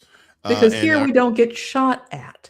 Right. Yeah. But now we've taken care of that. Now they are getting shot at, or they're getting apprehended, having their children apprehended. You see? Yeah. We leveled it out. Yeah. Yeah. It's fair across the board now when it comes to that stuff. So, it's yeah. Anyway. Anyway. I get very emotional when it comes to that stuff, especially when like little kids getting separated from their parents and stuff like that. It's torture, it's torment.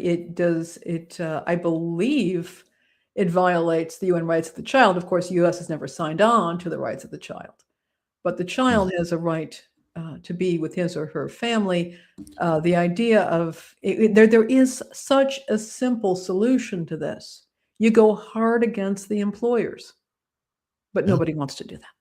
No, because you know why? Because the employers are probably upstanding citizens and job creators. And also giving out money to politicians to, I donate to your campaign. You're going to take care of me, right? The thing. We know how that works. Yes. Well, meanwhile, Pope Leo and Trumpy have been going at it. And so, of course, Aquaman, Mark Rubio has to step in. I call him Aquaman because of he did a State of the Union response. I can't remember if it was, I think maybe it was Obama was president. And he's doing the response, and he's talking, and he reaches down and he grabs a bottle of water and chugs it. I'm like, hey, it's Aquaman. Boop, boop, boop, boop, boop. He just needs circles coming out of his head. Anyway, but enough of my silly fantasies. Rubio's going to hook it up with the Pope in wake of Trump's bullshit. Rubio will meet with Pope Leo the 14th. There's been 14 of them. Leo must be a popular name at the Vatican, and Italian officials in Rome this week, as Trump's confrontations with the church and Italian government have soured relations. God, who hasn't he soured relations with? Rubio's travel is scheduled for today through Friday. His meeting with the Holy See leadership, like Holy See, like he's got 10-10 vision or something like that. We'll discuss the situation in the Middle East and mutual interests in the Western Hemisphere, the State Department said in a statement. The secretary will also meet with Italian counterparts to focus on shared security interests and strategic alignment. Rubio, a Catholic, will meet the American-born Pope from right here in Chicago, following a bitter public row between Trump and the pontiff. Italian Prime Minister Giorgia Meloni came to Leo's defense and drew Trump's wrath. Of course, she's going to side with the Pope. She's Italian. That's like the home field. In early April, the pontiff expressed rare pointed criticism against Trump after the president, in a social media post, threatened to destroy Iran's civilization. Yeah, I'm pretty sure the Pope would have a little something to say about that. The Pope called those threats unacceptable, and it's unacceptable to destroy a civilization. I mean, come on, please. Bleeding hard over here. Come on. And encourage people to contact their political leaders, congressmen, to urge peace and reject war. The Pope's remarks, coupled with a CBS News 60 Minutes segment highlighting the pontiff's earlier criticism of the Trump administration's mass deportation policy, triggered outrage from the president. Wow, there's a shock. Trump posted on his social media site, Truth Social, a long screed criticizing the Pope as weak on crime and terrible for foreign policy. He's the Pope. He's not a cop. Idiots. The president also posted an AI-generated image that was widely viewed as depicting Trump as Jesus healing a sick man, but he said he was a doctor, and then he removed it because he's an idiot. The public back and forth continued for over a week. So Meloni called Trump's remarks about Leo unacceptable. Trump responded that he was shocked by her comments and added, I thought she was brave, but I was wrong. The Italian leader, a European ally of Trump, had earlier distanced herself from the president in opposition to the U.S. and Israeli war on Iran. But don't worry, Marco Rubio is going to come in and probably make things worse. So we're going to call him DDP. DDP, dull demented potato. I'm not demented. I'm a Catholic. No, wait a minute. Sorry. No, he's not. I don't think he is. I don't know. I'm an atheist. I like trees. I like worshiping trees. I'm a druid. It'd be funny if Trump was a druid. Yeah. I know an arch druid. Do you really care if the Pope and Trump kiss and make up? I don't really get you. I think that this is inevitable. I mean, I think this entire thing, I mean, he has picked fights with everybody. He just, has continuously picked fights with people. And now with the Pope. And when J.D. Vance came out there and said that the Pope needs to work on his theology, J.D. Vance was a Catholic convert 7 years ago. It's not even had a full decade in the church, and he's telling the Pope that the Pope needs to work on his theology. He's like Bryan Cranston on Seinfeld, who converted to Judaism just so he could tell the jokes. That's how he became a Catholic, just so he could tell the jokes.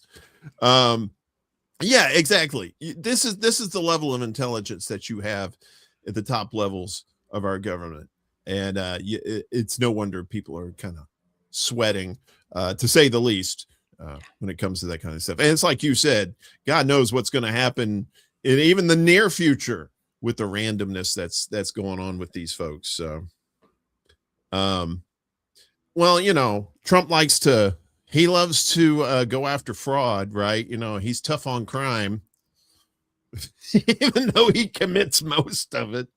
But he's going after food fraud or food aid fraud. Trump administration claims food aid fraud, but critics say there's no evidence. That's the story of his whole thing. Every time he says something, there's no evidence. He never has evidence for him. There's a country that does that too. You know the one. Doctor, everything be all right. The Trump administration's attack on the 87-year-old food aid program that supports tens of millions of low-income Americans escalated last week as the Agriculture Secretary, Brooke Rollins, claimed that 14,000 SNAP recipients, included owners of luxury vehicles such as Ferraris, Bentleys, and Teslas. Yes. So the three people, a very minor number of people gaming the system, of course, let's do punishment for everyone, collective punishment. Critics charge that the broadside is part of a disinformation campaign aimed at undermining a benefit relied on by some of the most vulnerable people in the U.S. Rollins did not cite the unnamed state or where this data and its claims came from. But it went viral among conservatives on social media, with Senator Ted Cruz, Senator Rand Paul, Congressman Tim Burchett, and actor James Woods quoting the Post. Oh, Rand Paul, you had so much potential to be better, but you'll never be. The USDA, which administers this $57 billion program, would not comment on the record and would not verify Rollins' claims, which stem from an analysis by the Foundation for Government Accountability, an organization that has long advocated for cutting and reducing SNAP and other federal government benefits, also known as MFers. I'll keep it that way. I'll keep it PG. The report says its conclusions stem from 2023 data obtained by an unnamed contractor from an anonymous state. It does not provide any information on the alleged SNAP recipients or how their identities were matched to car registrations. Yeah, they pull this stuff out of their asses, and then they're like, because they know it enrages people. This is what they want to do. They want people pissed off and not thinking straight. The Foundation for Government Accountability would not provide its data or methodology and did not respond to multiple requests for comment. Gee, I wonder why. Congresswoman Jahana Hayes, ranking member of the Nutrition and Foreign Agriculture Subcommittee, said she was highly skeptical of the data. You think? First of all, if it were true, it would have been cited with the state. And what happened, Hayes said, I just don't buy the secretary saying that they have all this information as a gotcha moment, while not also simultaneously saying we plan to hold these people accountable for defrauding the system and taking food away from the people who really need it. Hayes said claims of fraud and abuse have often been made without evidence, and that cases of provable fraud should be prosecuted, not be used to cut and attack SNAP at the expense of people who need and rely on it. Exactly. What I just said, collective punishment for the actions of a strong minority. It's like voter fraud, right? The voter fraud happens is like 0.01% or something like that, of somebody pretending to be somebody else or somebody voting as a dead guy or something like that. It rarely happens, but who gets punished? Everybody gets punished because we have to have a voter ID over it because of the actions of a few. And we could debate that, but I mean, that's more or less what it is.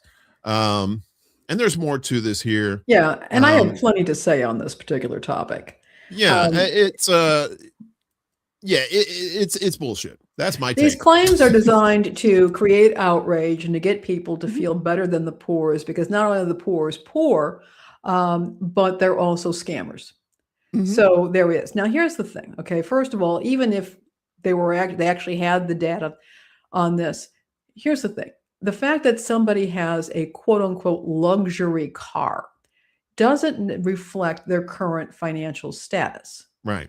That may have been a gift. They may have had that car before they had job loss, or lost a lot of money. These things happen. There was an illness. People lose their good fortunes because they're sick or because their kids are sick.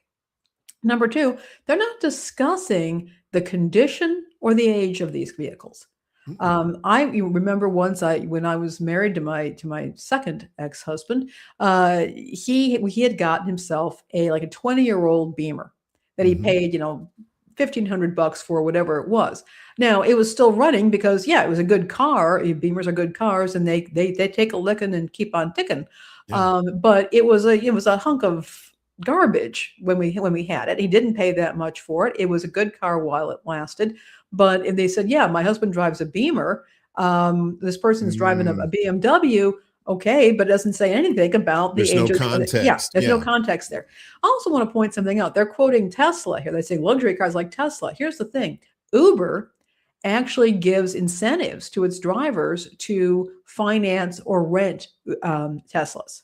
I think it's up to $1,000 or something like that. They're actually incentivizing that. And one thing is I use Uber, not all the time, but I do use it. And I've often noticed a lot of Uber drivers have Teslas.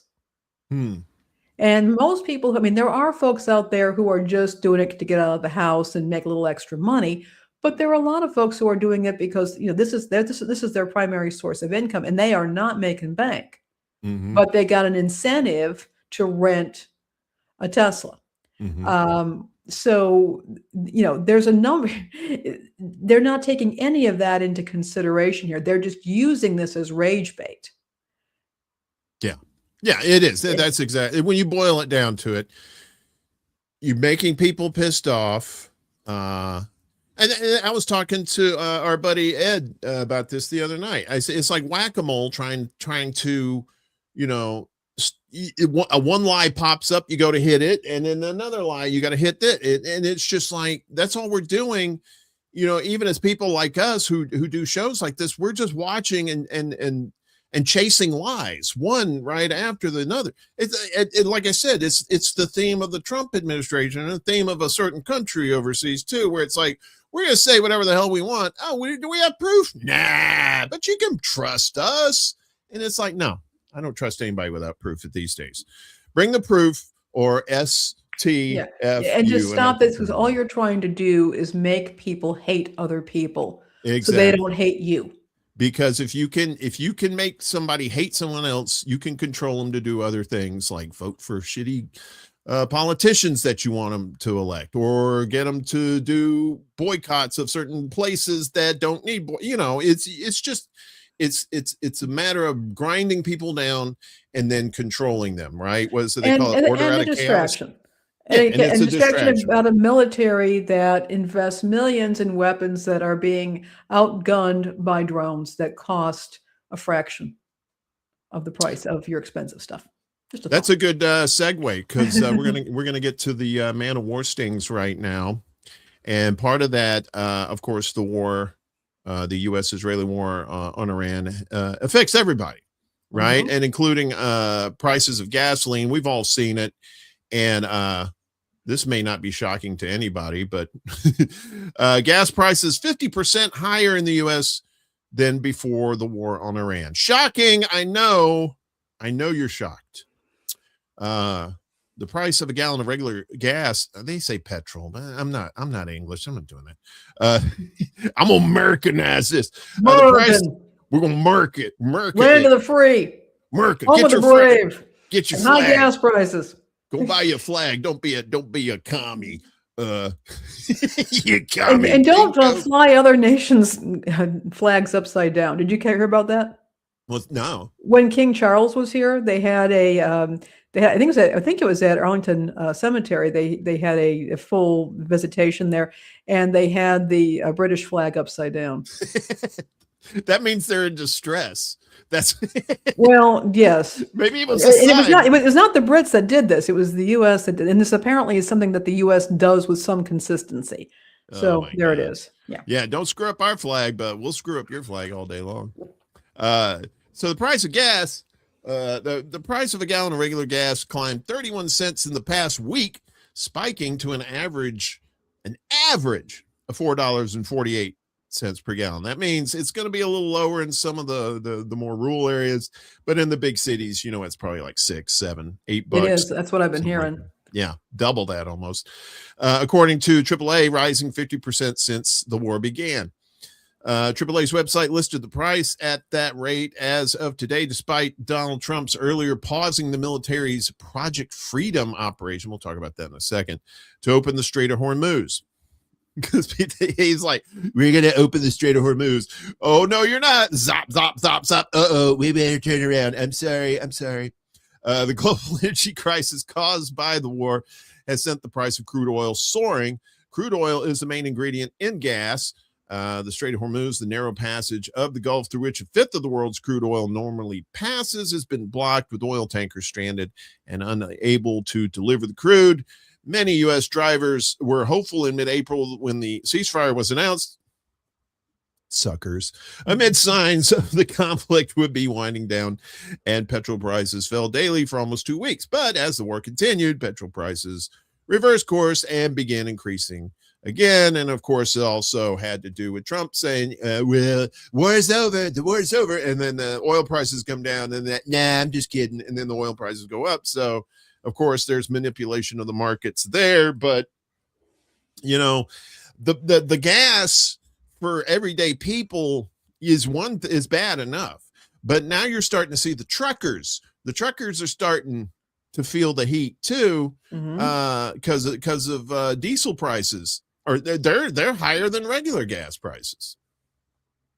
There. And it's people are hurting all over. I mean, I was hearing a woman on NPR this morning talking about this. She, it used to be that she was able to fill up her tank. It would last her for a good long period of time. Now she's paying, for that, for a half a tank. And she's paying the same amount, and it's really tough. I mean, she's working, but there's only so much she can do. Yeah. A lot of these folks, and they just don't have the option of taking on a second job. And you don't know how long you're going to have to do that. And people are suffering. Hell, there's people still suffering trying to get a first job.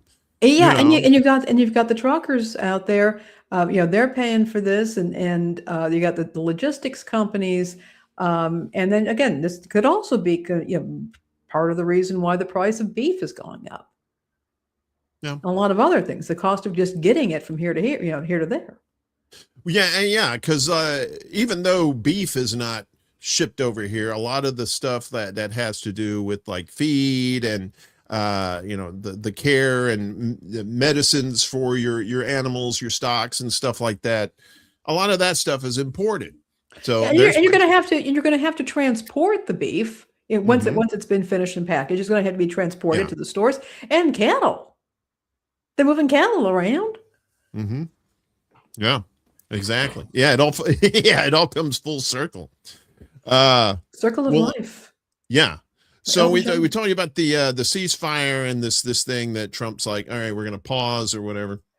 So the ceasefire holds despite Hormuz standoff, according to Captain Haircut here. Look at this guy's hair. Jeez. That's some, what's his name? Who's the guy in California, the governor? Gavin Newsom. Gavin Newsom. Yeah, that's some Gavin Newsom hair there. I wonder if they go to the same barber. The ceasefire between the U.S. and Iran is still in place despite bursts of military action around the Strait of Hormuz. Pentagon chief and hairstylist Pete Hegseth tells reporters. He said yesterday that Trump will make the decision as to when the truce ends, signaling that Washington may be willing to tolerate some Iranian attacks during the push to open Hormuz before renewing the war. The defense secretary stressed that Washington's campaign to pry open the strategic waterway dubbed Project Freedom is not part of the broader U.S.-Israeli assault on Iran, codenamed Epic Fury. Epic failure.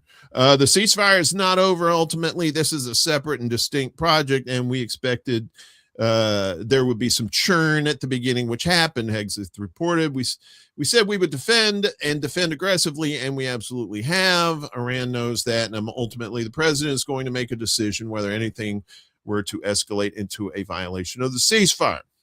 Monday saw the highest level of hostilities in the war since the truce came into effect on April 8th.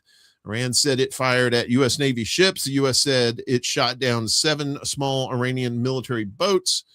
And Tehran renewed its drone and missile launches against the UAE. A South Korean ship near Hormuz was also hit in a suspected Iranian attack.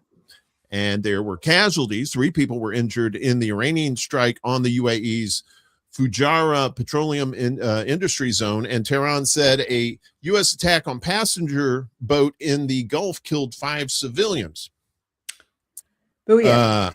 A U.S. attack on a passenger. Yeah, we like to attack people in their boats. We've been doing the summary execution thing. Yeah, we do it right here at home. Or on our side of the pond. So, it's just, spreading our love worldwide.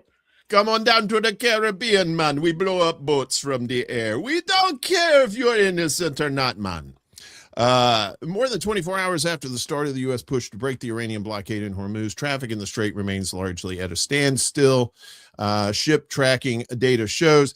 And just to point this out, there was a separate story about this. The Project Freedom was the escorting of ships through the strait, and now Trump has paused that for the meantime. He hasn't put a timetable on that. So yeah, Iran is saying, look, you want to screw around, you're going to find out. And like I said, they tried to get a boat to go through the Hormuz, and Iran shot at them. They had to turn around. I'm like, what are you guys doing? Who's running this joint? Why? It seems like the only adults in the room are the Iranians, right? Am I wrong? And their little Lego figures, which I think are just so cool. The Lego, they're killing the propaganda game with the Legos, right? They're doing everything right in this, right? They throw out the junk drones and stuff at first so that America and the United States can waste all their expensive interceptors. Then they come out with the hypersonics once all that's done, and then dum, dum, dum, dum, dum, dum, dum, dum, all over the Gulf area there. When they're showing you who they are, listen to them. They're not screwing around. And Americans aren't screwing around either now. It seems like at least 60%.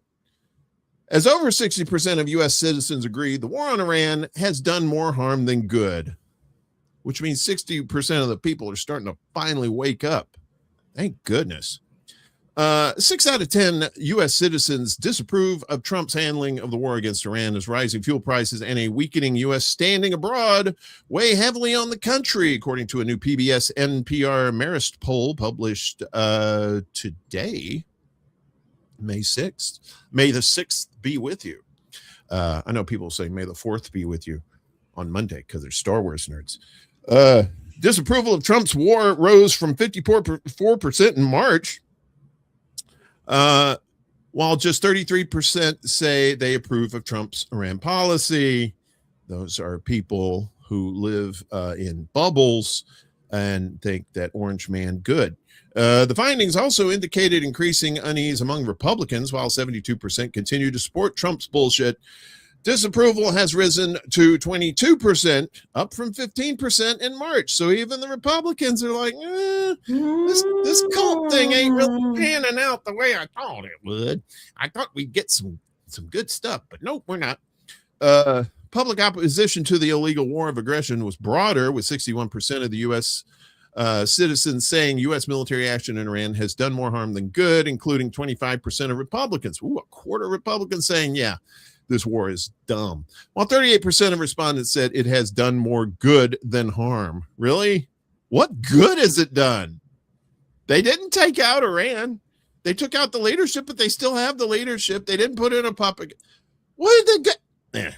Furthermore, the poll found that 62% of U.S. citizens believe the role of the U.S. on the world stage has been weakened by Trump's decisions, up from 57%. Among Republicans, 22% said the U.S. position globally has deteriorated, double the 11% recorded in January. So, yeah, it is starting to, the walls of deception are starting to come down for a lot of people. Economic conditions are adding to the pressure as 61% of U.S. citizens disapprove of Trump's handling of the economy, up slightly from March, while only 35% approve. The poll revealed that 63% of U.S. citizens feel the economy is not working well for them personally, and 56% believe their local area is either not very affordable or not affordable at all. Yeah, try living in a big city, and you'll see that tenfold. Gas prices have emerged as a primary source of frustration. We told you about that, with over 80% reporting that current prices are stretching their household budgets, including 33% who consider the strain to be major. Most respondents attributed the rise in energy prices to Trump. The poll shows that 63% assign a great deal or a good amount of blame to him, including 63% of independents and 32% of Republicans. Yeah, so, and these numbers are just going to get higher and higher as it goes. Trump wanted to wrap this up in a couple of days, and now here we are. Was it March, April, almost going on 3 months? So he thought in 3 days, and here we are almost 3 months, and nothing has been settled, and the people are getting pissed. And the midterms are coming. Midterms are coming. Ding, ding, ding, ding, ding, ding, ding, ding, ding. Midterms are coming. Yeah. Oops, you don't get that guy. Yeah, it's this wars are stupid anyway. But And, you know, yeah. And this one in particular is probably the dumbest thing I've ever seen. So what do you think the October surprise is going to be? At this point, the surprise is like Trump would be resigning. Would be like, what? Because I mean, it's like he's done so much bad stuff. If something comes up like, I think the October surprise is probably going to have to be focused against the Democrats, because they're the ones who are probably more than likely going to take over the House and the Senate. So somebody, they're digging up, they're trying their best, they're going to have ICE agents out at the voting precincts, right? They're already trying to trim the voter rolls, trying to get all these people to not vote Democrat, and various ways of pressure. And, they at least, these are the hardest working propagandists in show business, I think. Yeah. So The surprise, he's going to try to cancel elections with Martian law. Martian. Actually, I mean, I could actually see him trying to rig up a War of the Worlds scenario. We're under attack. His idea of War of the Worlds is throwing cherry bombs into a toilet and seeing if it explodes. So, we got more stuff. Let's get. Yeah, we do. Put on your swimmers. We're going to the press pool. Of course, it's all things Trump. It seems like today. Trump's FTC This going is the after FTC, Kimmel. Federal Trade Commission. Oh, that's right, not FCC. Sorry. No, we're going to talk about them later. Yeah. I see these letters and I get confused. So is Federal Trade Commission and targeting of progressive media watchdog fizzles. What? A plan of Trump's screwed up and didn't work? Wow. This whole show is just shocking me today. So the FTC's efforts to... Yeah, I know. Shocking. Oh, the FTC's efforts to target a progressive media watchdog have completely fizzled, according to a Monday press statement from Media Matters for America. For months, Media Matters has been embroiled in a legal battle with the FTC over the agency's investigation into the group. Media Matters has described the probe as retribution for its scrutiny of extremist content on the tweeters. As of Monday, the FTC has entered into a legal settlement with Media Matters, withdrawing its investigative demand and agreeing not to issue the same one again, the watchdog said. Media Matters described the outcome as a complete and total victory. The FTC did not immediately respond to a request for comment. Media Matters' win could provide a blueprint for other organizations that face similar actions from the FTC or other agencies in the Trump administration, one of its attorneys said. At issue in the case was whether the Trump administration's FTC could misuse the machinery of the federal government to investigate, exhaust, and ultimately silence the nonprofit watchdogs that hold government and powerful platforms accountable. Nathaniel Zelensky, no relation, or he might be, senior counsel at the Washington Litigation Group, said in a statement, although that seems to be That's his platform, is to investigate, exhaust, and ultimately silence people. Media Matters won legal decisions in the D.C. District Court and the D.C. Circuit that provide a roadmap for anyone who is similarly targeted. So Media Matters and other watchdog groups such as the ACLU of D.C. have argued that the FTC's inquiry into the media watchdog was an attempt to chill and punish free speech. The narrator says that's exactly what that was. In 2023, Media Matters published a report alleging that ads for 5 major companies had been placed next to pro-Nazi content on Twitter.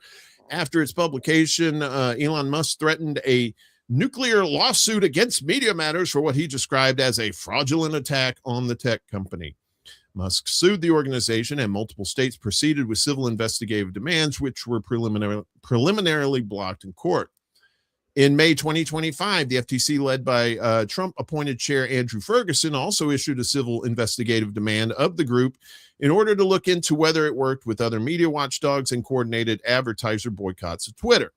As part of its inquiry, the FTC demanded that Media Matters disclose documents related to the Twitter lawsuit and its communications with other media watchdog groups.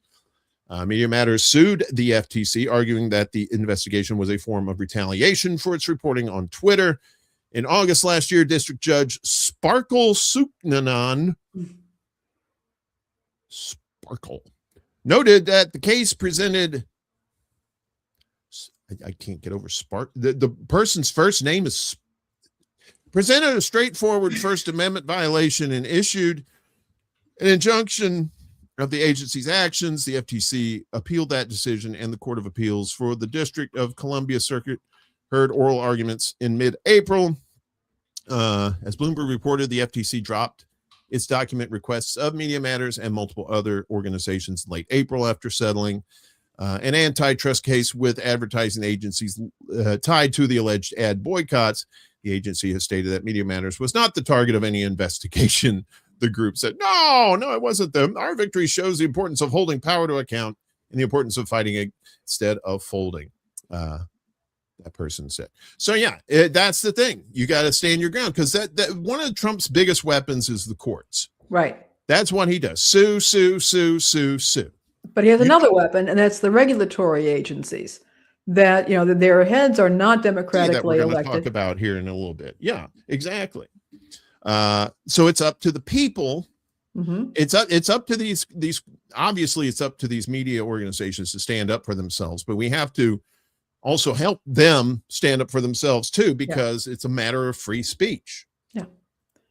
And as we've been talking about, exhausting an institution or an individual or an organization or a country is a strategy that's very effective, like what Iran is doing right now, exhausting the U.S. and Israeli militaries.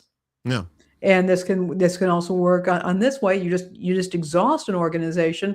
Finally, they're a shell, and there you go. Yeah. Yeah. And you got to do what you can. Because once the Democrats take over in November, and they will, I think it's going to happen. You're still going to have Trump going after these people with his cabinet, with these people. Mm-hmm. So good on Media Matters, and mm-hmm. I hope it is a blueprint for others. Let's check out the Times. The Times is a little bit of hot water. The New York Times, the paper of record. Yes, Lainey, the old gray lady. The old gray lady. Kind of like me. For diversity. Stop it. You're not gray. You're not old either. You're very that because I'm younger than you. Exactly. By 2 weeks. By 2 weeks. That's right. You look great. You look like you're in your 30s. Now shut the hell up. We don't need to. We you can talk to me all day, you silver-tongued devil. Yeah, we don't have to put this back on me. That's fine. The New York Times was sued yesterday by the U.S. Equal Employment Opportunity Commission. That's the EEOC. For those of you who have the street lingo, which accused the newspaper of passing over a white man for a top editorial role because of his race and gender in order to meet what the agency viewed as illegal diversity goals. In a complaint filed in Manhattan federal court, the EEOC said the Times discriminated against the male candidate based on his race or sex, violating Title VII of the Civil Rights Act of 1964. The reverse discrimination lawsuit reflects EEOC Chair Andrea Lucas's new approach to employment cases as the agency aligns itself with Trump's policies. Trump has attacked so-called diversity, equity, and inclusion efforts, that DEI, in business, and soon after beginning his second White House term, issued executive orders to end DEI in the federal government. The New York Times categorically rejects the politically motivated allegations brought by the Trump administration's EEOC. Times spokesperson Danielle Rhodes said in a statement, "Our employment practices are merit-based and focused on recruiting and promoting the best talent in the world. We will defend ourselves vigorously." Trump is also suing the Times in a $15 billion defamation lawsuit, accusing it of trying to sabotage his 2024 election campaign and disparage his reputation as a successful businessman. The dude has increased his net worth significantly, and he won the election. Yeah. His own reputation disparages his reputation. Yeah. EEOC says the newspaper acted with malice or reckless indifference. The EEOC sued on behalf of an 11-year Times veteran who sought a promotion to deputy real estate editor. Oh, wow. That was always my dream as a kid. One day when I'm an adult, I'll be deputy real estate editor at the New York Times, and the world will be perfect. After working primarily as a senior staff editor at the international desk. According to the complaint, the Times had for several years tried to hire more Black, Hispanic, and female employees to create a more diverse, equitable, and inclusive newspaper, and in 2024 decided it needed more non-white leaders. The EEOC said that despite being qualified for the promotion, the editor never made it to the final hiring stage, where a less qualified multiracial female was chosen over a white female, Black male, and Asian female. One interviewer called the winning candidate a bit green overall and said, "I don't see her contributing to the expansion of the coverage in a significant way," the complaint said. The EEOC said the Times enforced its unlawful employment practices with malice or with reckless indifference toward the rights of the white male editor. It wants the Times to end those practices and compensate the editor with back pay, future loss pay, and punitive damages. The Times, in its statement, accused the EEOC of making sweeping claims that ignore the facts to fit a predetermined narrative. Neither race nor gender played a role in this decision. We hired the most qualified candidate, and she is an excellent editor. In a December interview with Reuters, Lucas said, "My goal is to shift to a conservative view of civil rights, including attacking all forms of race discrimination, including DEI." The agency's subsequent enforcement activity has included probing whether footwear and apparel companies Nike discriminated against white employees, and a lawsuit accusing a Coca-Cola bottler of illegally excluding men from an employee networking event. So, interesting case, right? Yes. Reverse discrimination is what they're claiming in there. I'm all for merit-based, and I don't know if that's what the Times is doing or not, because I don't work for the Times. I don't have inside knowledge or anything like that. But it being a New York company and it being as severely liberal as it has been, I wouldn't be surprised if that were the case. But, it's just... Hiring is more of an art than a science. I mean, look, I'm all about merit-based myself. I would never want a job just because I am an older woman. Nobody would want that. And those are a couple of protected categories there. But I would never want that. I would want to know that I was hired for the right reasons. And the truth is that, again, hiring is an art. It's not just what the person is on paper. How easy is this person to work with? Has this person shown receptivity to feedback?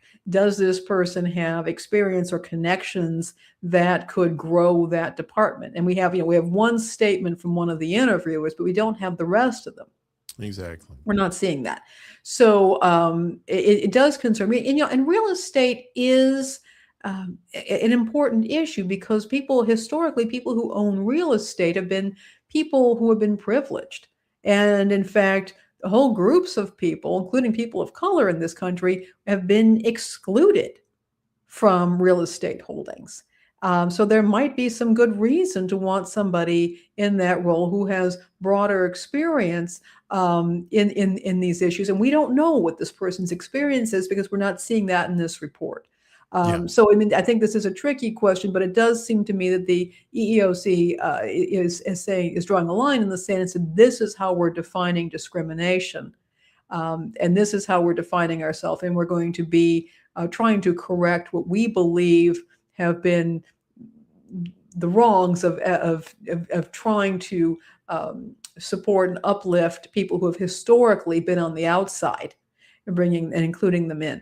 So again, I don't want to see employers or anybody discriminating, doing what they called reverse discrimination by any stretch of the imagination.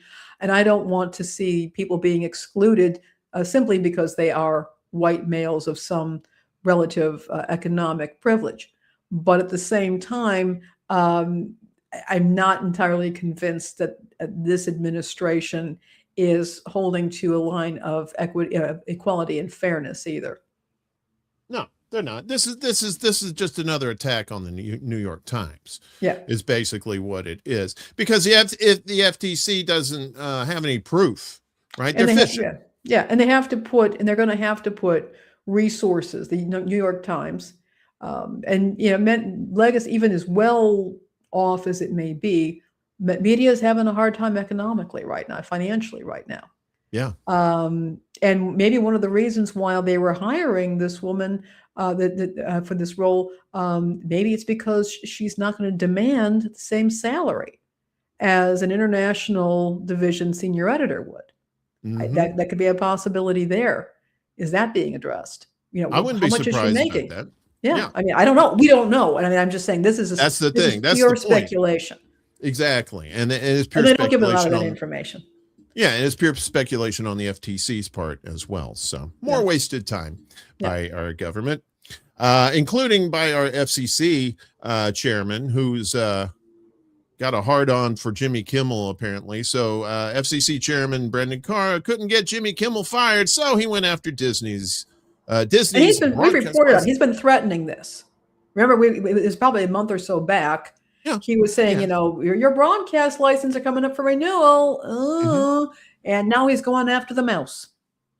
Which is just going to mean another lawsuit. I mean, it's just, it's, wash, rinse, repeat. So yesterday, FCC chairman and rejected Muppet Show puppet Brendan Carr appeared on a podcast hosted by Katie Miller, wife of Deputy White House Chief of Staff of Policy, Stephen Miller. I didn't think Stephen Miller would have a wife, because doesn't that mean having to go to a church to get married? And I'm pretty sure if he hit the doorway, he would burst into flames. Didn't you see him using her as a shield, or groping her and possibly using her as a shield after the assassination attempt? The photo is everywhere, and he's like ducking behind her, and he's got his hand over her breast. He's like grabbing onto her boobie, which is probably the only time he's been able to do so. And he's like ducking behind her. And it's not clear. People were saying he was using her as a human shield. I don't know, but his position was not that of a protective husband and father. That's all I'm going to say on that topic. Yeah. So on her podcast, the conversation turned to Disney. Carr walked her through the agency's options. Licenses come up for renewal every so often, he explained. The chairman can accelerate the schedule when he has concerns. He can call them in early. That should not be allowed, in my view, but go on. No, it's probably illegal as hell in some aspects. But the same afternoon, his FCC did exactly that. 2 days earlier, Trump and his wife, Melania, had demanded ABC fire Jimmy Kimmel for an expectant window joke about the age gap. A widow. Yeah. Expectant widow joke about the age gap between the 79-year-old president and his 56-year-old wife. What is it, 23 years? By Tuesday, Carr's FCC had ordered Disney to file early renewals for its 8 owned and operated ABC stations, including the flagships in New York, LA, Chicago, and Philadelphia. The original deadline stretched from 2028 to 2031. The new deadline is May 28th. The agency said it had nothing to do with Kimmel. Right. Sure. Wink, wink, wink. I sprained my eyelid from winking so hard. The FCC's filing pointed to a year-long investigation into Disney's DEI practices. And Carr told reporters the accelerated review was unrelated to anything Kimmel had said. We're just doing this rando style. The free speech group Fire called the explanation a fig leaf. Interesting. Seth Stern of the Freedom of the Press Foundation noted Carr had argued before becoming chairman that the FCC has no role in policing content. Andrew Schwartzman, a public interest lawyer, told CNN the agency had not pulled this lever against a major broadcaster in decades. Yeah, because Trump hasn't been president until now. Carr has been here before in September after Kimmel made on-air comments about the suspect in Charlie Kirk's assassination. Carr went on Benny Johnson's podcast. Jesus Christ, that psychopath. That you talk about propaganda. That guy is Rush Limbaugh. He's Timu Rush Limbaugh. He's not even as good as Rush, but he's trying to be. And warned broadcasters they could do this the easy way or the hard way. Nexstar and Sinclair, 2 of the largest owners of ABC affiliates, preempted Kimmel's show within days. Disney suspended him for 6 days before bringing him back. The FCC does not regulate cable, it does not regulate streaming, it does not regulate podcasts. The one thing it regulates with real authority is broadcast television. Nilay Patel, editor-in-chief of The Verge, has been making this point for months on The Vergecast, the publication's flagship podcast. The pressure lands where the lever exists. Joe Rogan on Spotify is outside Carr's reach. Hassan Piker, the Twitch streamer who told his audience anyone serious about Medicare fraud would kill Rick Scott and once said the U.S. deserved 9/11, is outside Carr's reach. Nick Fuentes, the white nationalist live streamer who has openly minimized the Holocaust, is outside Carr's reach. Jimmy Kimmel made an age gap joke. He is on broadcast television. That puts him inside Carr's reach. So you get the gist of it there. And he said, oh no, this has nothing to do with Kimmel. Yeah, it's just very coincidental. Bullying. This is bullying. And I mean, the mouse can handle it. But again, he could go after other smaller interests. There are a lot of small broadcasters out there, radio and television. Small time, and Carr could very easily pull this same crap with them. Yeah. Look, if a station needs to be taken off the air because they're violating laws or regulations, you do it. You do not accelerate at whim, capriciously, license renewal periods. That you just don't do that. This is despicable. Yeah. He is not supposed to be policing content, and yet here's the guy who started telling stations what music to play because it's the 250th anniversary of the USA. And by gum, I tell you, I love to listen to classical music on the local public radio station. And sure enough, right after that happened, he said we should have George Gershwin, John Philip Sousa, Duke Ellington. He named the names that he wanted. And sure enough, God bless the poor folks at this station, their classical program had a piece by John Philip Sousa. And it was wonderful. I enjoyed it. But man, did that send, chills down my spine. This is, broadcast media is democratic. The radio is, I think, the most democratic because radios are so cheap. But broadcast television, again, it's accessible media. It is free to anybody with a television and a receiver, an antenna of some kind. And yes, digital antennas are out there. They're cheap. You can get one for $20 off Amazon. And you can get a whole bunch, depending on where you live, you can get a whole lot of stations. And he's going after something that is absolutely critical to free press in in the U.S. Not to mention emergency notifications, which we again need because we're living in very unstable times. But this is a free source of news, information, entertainment, culture, and he is saying, "Hey, I control this now on behalf of my big boss." This is despicable. Yeah. To which Disney will probably reply, "See you in court." Here we go again. Well, some good news on the radio front, especially This is so much fun. This is some great news. If you're an old fart like me, and who's like only me, 2 years older than you. 2 weeks.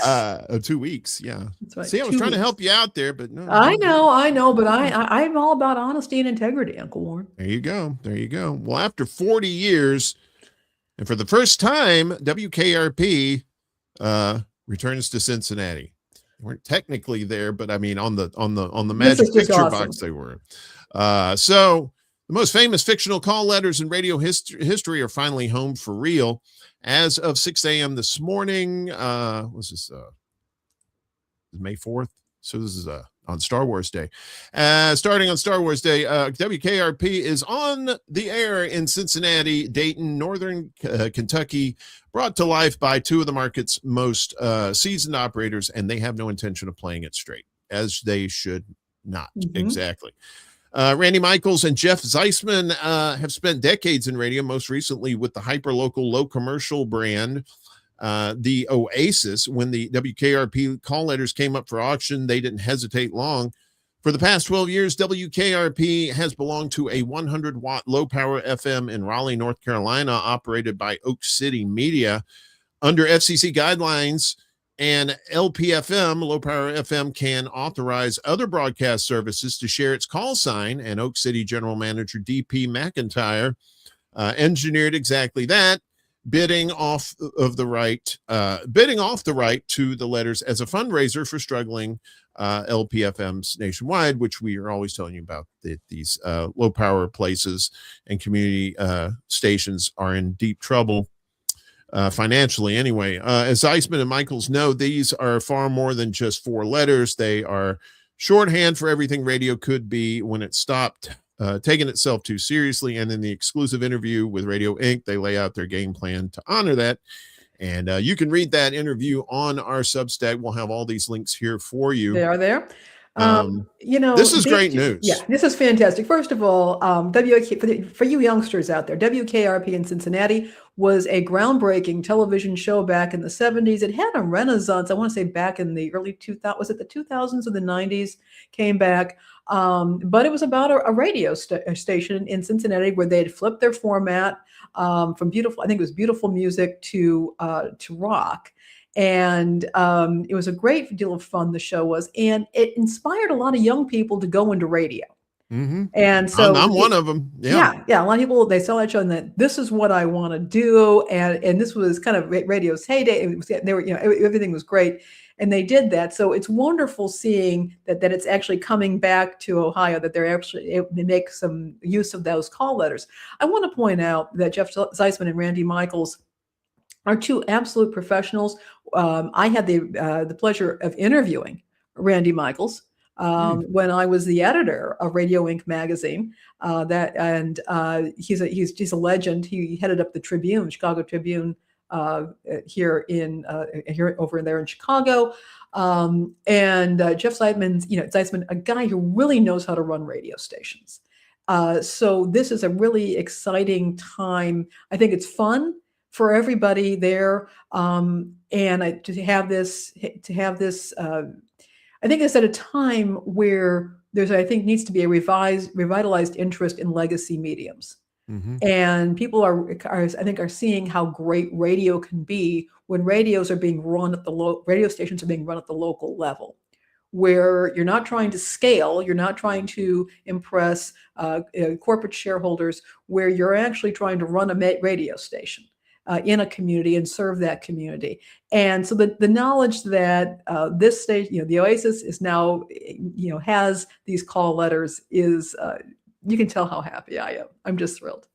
Yes, anybody who loves rock and roll, who's Gen X basically, that grew up with WKRP, yeah, it was to see the music, well, to hear the music that they were playing and just the way they were doing it, it was just like, yeah, like you said, there was a lot of people who were inspired by WKRP to try to get into radio themselves. And I didn't get in until probably the early 90s, but while I was in college. And of course, everybody that I worked with in radio had some sort of inspiration, whether it be big or small, from WKRP. So that's good. It's good to know. And now it gives me incentive to go to Cincinnati just to listen to the radio station. They probably have it online too, I guess, right? Yeah, Chuck just shared with us their website, wherethemusicwent.com. Again, I'm loving the old school artwork here. It's just this is I'm so tickled. I gotta tell you, I'm just so tickled. Yeah, wherethemusicwent.com. And that's good. And so that's one of the beauties of the internet, is if you can't be in the area where it's being broadcast, at least you can still listen to it somehow. So oh no, now it's Tom Jones. I mean, it's not unusual. It's not unusual. I mean, Delilah. Sorry, I can't make a reference out of that. We're running a little bit. I'm sorry. Yeah, little bit on time, so we're going to go ahead and get to finally today with our little fish friend doing stand up there because he thinks he's a comedian. It looks like Jabberjaw's a little bit in that thing there. So robots are everywhere, Lainey. We're gonna be taken over by robots. But in the meantime, they're flying on our planes and causing ruckuses. So the robot passenger causes flight delay in California. A Southwest flight from Oakland to San Diego landed more than an hour late Thursday. The reason? Meet Bebop, a 70-pound humanoid robot built for events and performances. Pretty interesting carry on, to say the least. Sorry, or the was audio's a little Bebop low. a passenger? Bebop was actually a passenger. Bebop travels the country for work, but this time the robot's case was too heavy to check under Southwest rules. So his team at Dallas-based Elite Event Robotics bought Bebop a seat.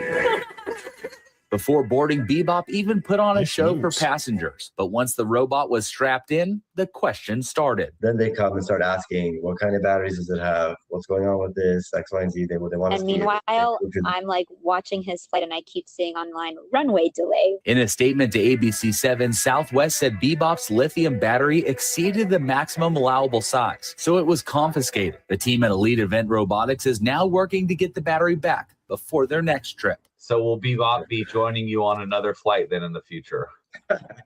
He'll be there on Sunday. At the moment, we got him under 100 pounds, so I shouldn't have to worry about actually like walking him through the terminal. And we're overnighting batteries to Chicago tomorrow to hopefully be able to fulfill the next event request. An airline delay due to a humanoid robot, only in the Bay Area. Dustin Dorsey, ABC7 Eyewitness News. Yeah, only in the Bay Area do you not do some research on TSA regulations.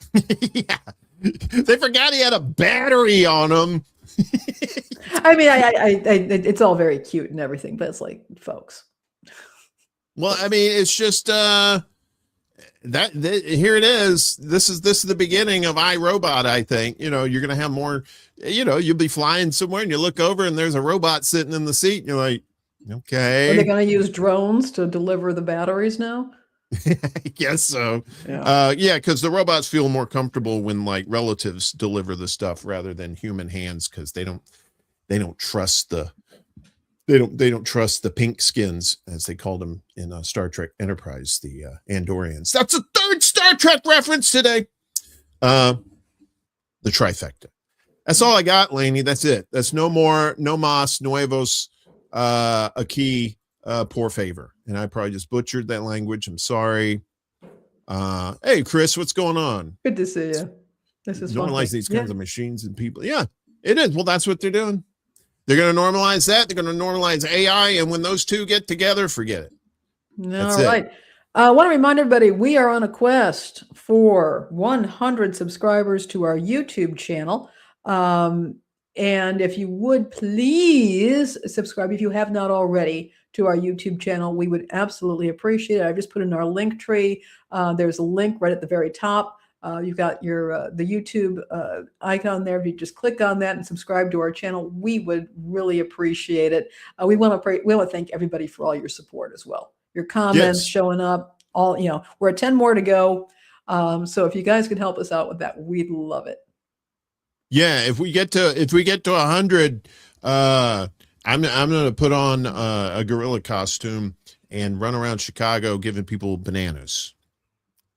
No, I'm not going to do that. But we'll do something fun for sure. We'll do something fun. We will.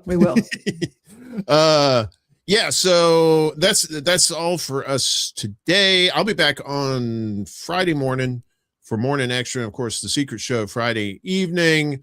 All those are on the Extra Bullet channel, also on Rumble and Facebook on my Jonathan Dearman page. That's me, by the way. And then this show will be back next week, same bat time, same bat channel, noon Eastern, 9 a.m. Pacific time. And then we'll have more news you can use. And again, we do appreciate everybody, especially if you're watching this live or if you're watching us in the future. If you're watching us from the past and you're a time traveler, give me a call. Let me know. We'll talk business. I got a few jobs for you, time traveler. Anything else before we get out of here, Lady P? I'm just glad to see you, Uncle Warren. Glad to see everybody. Great show today, and thank you all so much. Yes, thanks everybody. Take care of yourselves and each other. And I know that sounds cliche, but we really need that. Important. It really is important. Because the more we don't have to be divided. We could the more we're united, the more that scares the higher ups. So let's scare the higher ups. Let's give them a little bit of a scare, just a little bit, and then we make it bigger. We're scared. I'll see you in hell. All right, folks, have a good one. We'll see you later. Peace.